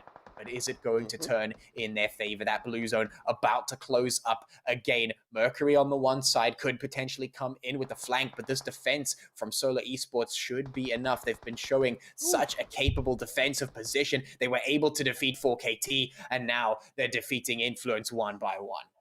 Ooh, and this is exactly what Solo Esports need to move all the way up on that leaderboard. You can see Mercury trying to get that race onto Sully, but Nico and Hansley sort of like have to keep their positions. They have got the zone as well as the numbers to sort of like defend against Solo Esports, but Solo has pretty much maybe done enough in this match to grab themselves all the way into at least that second page on that leaderboard. But if they can grab this winner chicken dinner, it's some extra 3 points and probably some extra kills. So they're contending for 7 points right now. Can they do this? Can they get into that position where they do start to get those knocks? But they do have to be really careful about Sully, who is in a flank position and can begin to take out several of their players. You can see Samurai is already down in there, just follow suit. It is now just left for Yujiro and Mighty to try to find a way to defend this one. But the guys from Influence Rate are just pulling up, and they do get another knock as Yujiro goes down. It's just left with Mighty, and they're about to take him down. You can see Hansley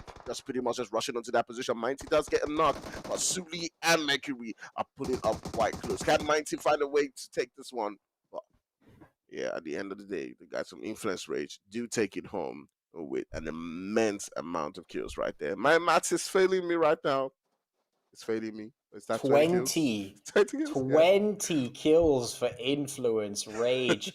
Solo Esports, they were so close, but the zone shift at the end forcing them out of position, forcing them forward into the clutches of Influence Rage. And Influence Rage picking up 20 kills plus 15 chicken dinner points, giving them 35 kills in that one single game. Absolutely nuts. 8 kills getting picked up there for Solo Esports, and a nice second place finish is going to be a decent amount of points for them at least. So there is a good boost from Solo Esports and a valiant effort. They almost picked up a second chicken dinner today. So I mean, it's at least great to see Solo Esports coming back to a little bit of their former glory early on in the season. Yes, it is especially very, very nice to see them come close to another winner chicken dinner. That definitely shows that they are ready for these latter stages of the tournament, putting up the points that they need to make sure that they're in a space for consideration when it comes to the teams crossing over to the final segment. Now, Tony, I'm going to ask you very quickly, what was your highlights of that particular battle? Man, for me, it was when 4KT was making that push onto solo esports, and we've seen 4KT when they get into that rhythm, they just get in the knocks while trying to get into difficult spots, and they can take out those teams. So for solo esports to be able to defend that sort of push, when 4KT gets into that beast mode and just take out 4KT, it was really impressive for me and grab that second spot. So for me, that was my highlight. So, Pachi, I know a lot of these teams are running out. Who has been the most disappointing for you out of all the teams playing today? Out of the teams playing today, I think there's a couple of teams that didn't really get what they were looking for. I think 7AOK is probably one of them. They didn't find as many points as they have been looking for, and we're really hoping that they would seriously overperform a little bit, especially in this week's games, because they started to be on the up and up earlier on, I think on Friday. They were doing pretty well, and I was really hoping that was going to become a theme for them, especially considering, we were talking about them teetering on that line of relegation. I mean, when it comes to relegation, you never want to be the last across that line. That is a stressful position to be in. You want to try and separate yourself from that as far as possible, and when it comes to 7AOK, they've just not been able to scrap together enough points to make distance between themselves and relegation. So I think for them, that's probably been the greatest shortcoming when it comes to that, because they have just been on that line but just not been able to break away. And if you think about it, just being on the cusp of relegation means that if any team, anybody whatsoever has a good game, they can literally push you down and you're in trouble. So, Patrick, please talk us through the standings after the last game, Group A versus Group C. A whopping 35-pointer dropped by Influence Rage, coming out of seemingly nowhere. I mean, they didn't seem like they were interested in doing much, especially considering they're basically safe on the first page at the moment. But in any case, they decided to wake up today and they were like, you know what, game 3, let's make it happen. And they just dropped 35 points straight off the bat for themselves. Solar Esports coming in with a commendable 20 in second place there. That's going to do very well to increase their point score. Combined with the 30 points they got in game number 1. So just well done to Solar Esports for really putting up their socks in today's games. The Infinity A, of course, coming in third place. I mean, what else do you expect from this team? They've been very consistent in their top 3 finishes and with the consistency in terms of their points. ATROX, definitely a sleeper team. They've been doing really well. And like you said earlier, even though they may not be the flashiest, they certainly are a very consistent team in terms of points. And then moving down, Slime4KT, Natural Killers, Aphelion, Apex, getting some points for themselves to try and just maintain their positions, move up and make sure they don't get taken down into relegation. Of course, moving on to the second page, this is where, as I mentioned, we see a little bit of the disappointing performances coming out of the likes of Rila, Esports, 7AOK. Rila Insider's doing pretty well in some of the other games, but in game number 3, not coming through with the points. Esports as well. 7AOK also not coming through with many points, and it's just going to make things more difficult for them in terms of trying to get into the safety of the rest of the map outside of relegation.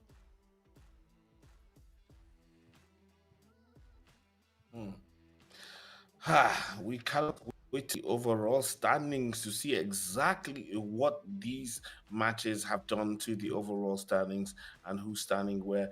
Big shout out to Sully from Influence Rage Africa with the MVP with 8 kills, 1,155 points of damage, and a survival time of 24 minutes and 30 seconds. Ladies and gentlemen, is the drum roll time, please, where we see the overall leaderboard and find out exactly who has made it into where and who is leaving himself with a lot of work to do.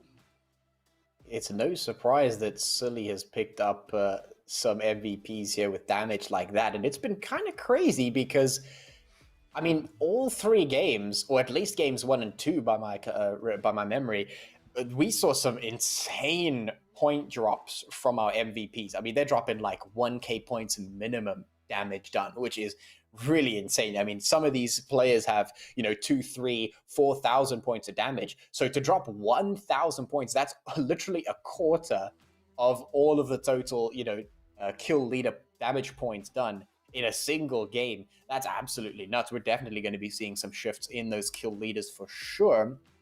So, of course, we'll be taking a look at that hopefully at some stage. But I think I'm just as keen as you, Dr. Sid, to see that overall leaderboard, because I would very much like to see whether Solo Esports has put on enough points to put themselves in contention to make it to safety. Because once again, they are a team that I really do not want to see get relegated. I want to see them succeed. I want to see them get out. So it's going to be quite interesting to see where they land. Of course, it has to be the Infinity AF still maintaining their top position, almost 250 points for them.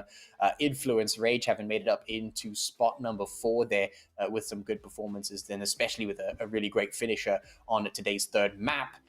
We've got a pretty similar finish for the rest of the teams. ATROX maintained their position up high on that first page. Sincerity actually still in position number 8, which is great to see. This team has been on the up and up for sure this season and have really come to play. And a lot of fans, I think, will be pleased with that. As I mentioned, things start to become a lot more dicey as we move on in this leaderboard to the next couple of pages. The middle of the leaderboard was very, very close when we started this week's games. So page number 2 ought to have changed up just a little bit. Hopefully it's not as close as it used to be. We're about to find out. In fact, the score's still pretty close. The Rila Inside is sitting at the top of this one with 137, followed very closely by the Magicians and G3.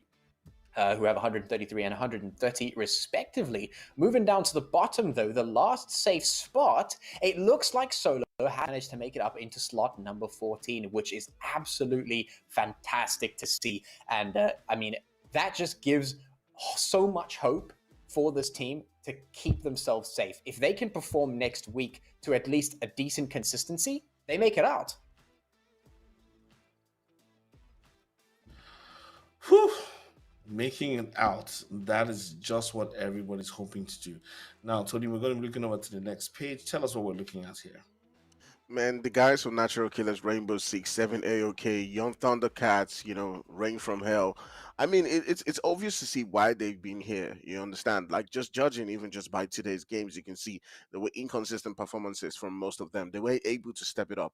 We expected guys like 7 AOK to, based on their recent performances, to do a lot better today. Rainbow Six, Natural Killers, but they weren't able to just put their foot down on today's games. And other teams like Solo Esports who made it all the way into that second page have definitely put in the work, and you can see that is showing on that leaderboard. Well, as we look at the leaderboard, let us switch over to find out who are some of our kill leaders for after today's games. We've seen a lot of people come with some high MVP stats.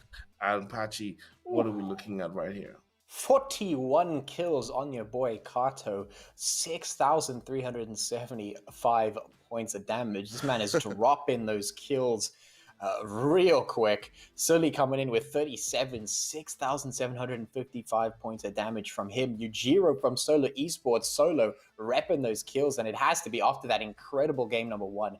You already know they're going to be dropping on that kill leaderboard. 29 kills, 5,472 points of damage, and Hainsley from Influence Rage as well after that really great game. 29 kills, 5,571 points of damage. These guys have been killing it this season, and it's no surprise to see them sitting up here. They are absolutely representing their teams in a huge way. Influence Rage, repping 2 players from their team. Solo Esports bringing up, showing that they have some insane kill potential. And like I said, they have shown us again, and I mean, this has been a consistent theme season after season. They have shown us that it is possible to go from very low in that relegation zone and get yourself out. And if they can continue that performance, they will be safe and they will be going to the finals. And I would very much like to see them there. Well, that's all we have time for today. We hope that they do get to the finals because we love the action that they bring to the table. I want to say big thank you to Pachi and Agfire, who have brought all the action, the color, and the glitz and glam when it comes to the PUBG mobile segment of the Umzansi Esports League. This is, of course, Season 4. My name is Dr. Sid, and we will see you next weekend for some more action.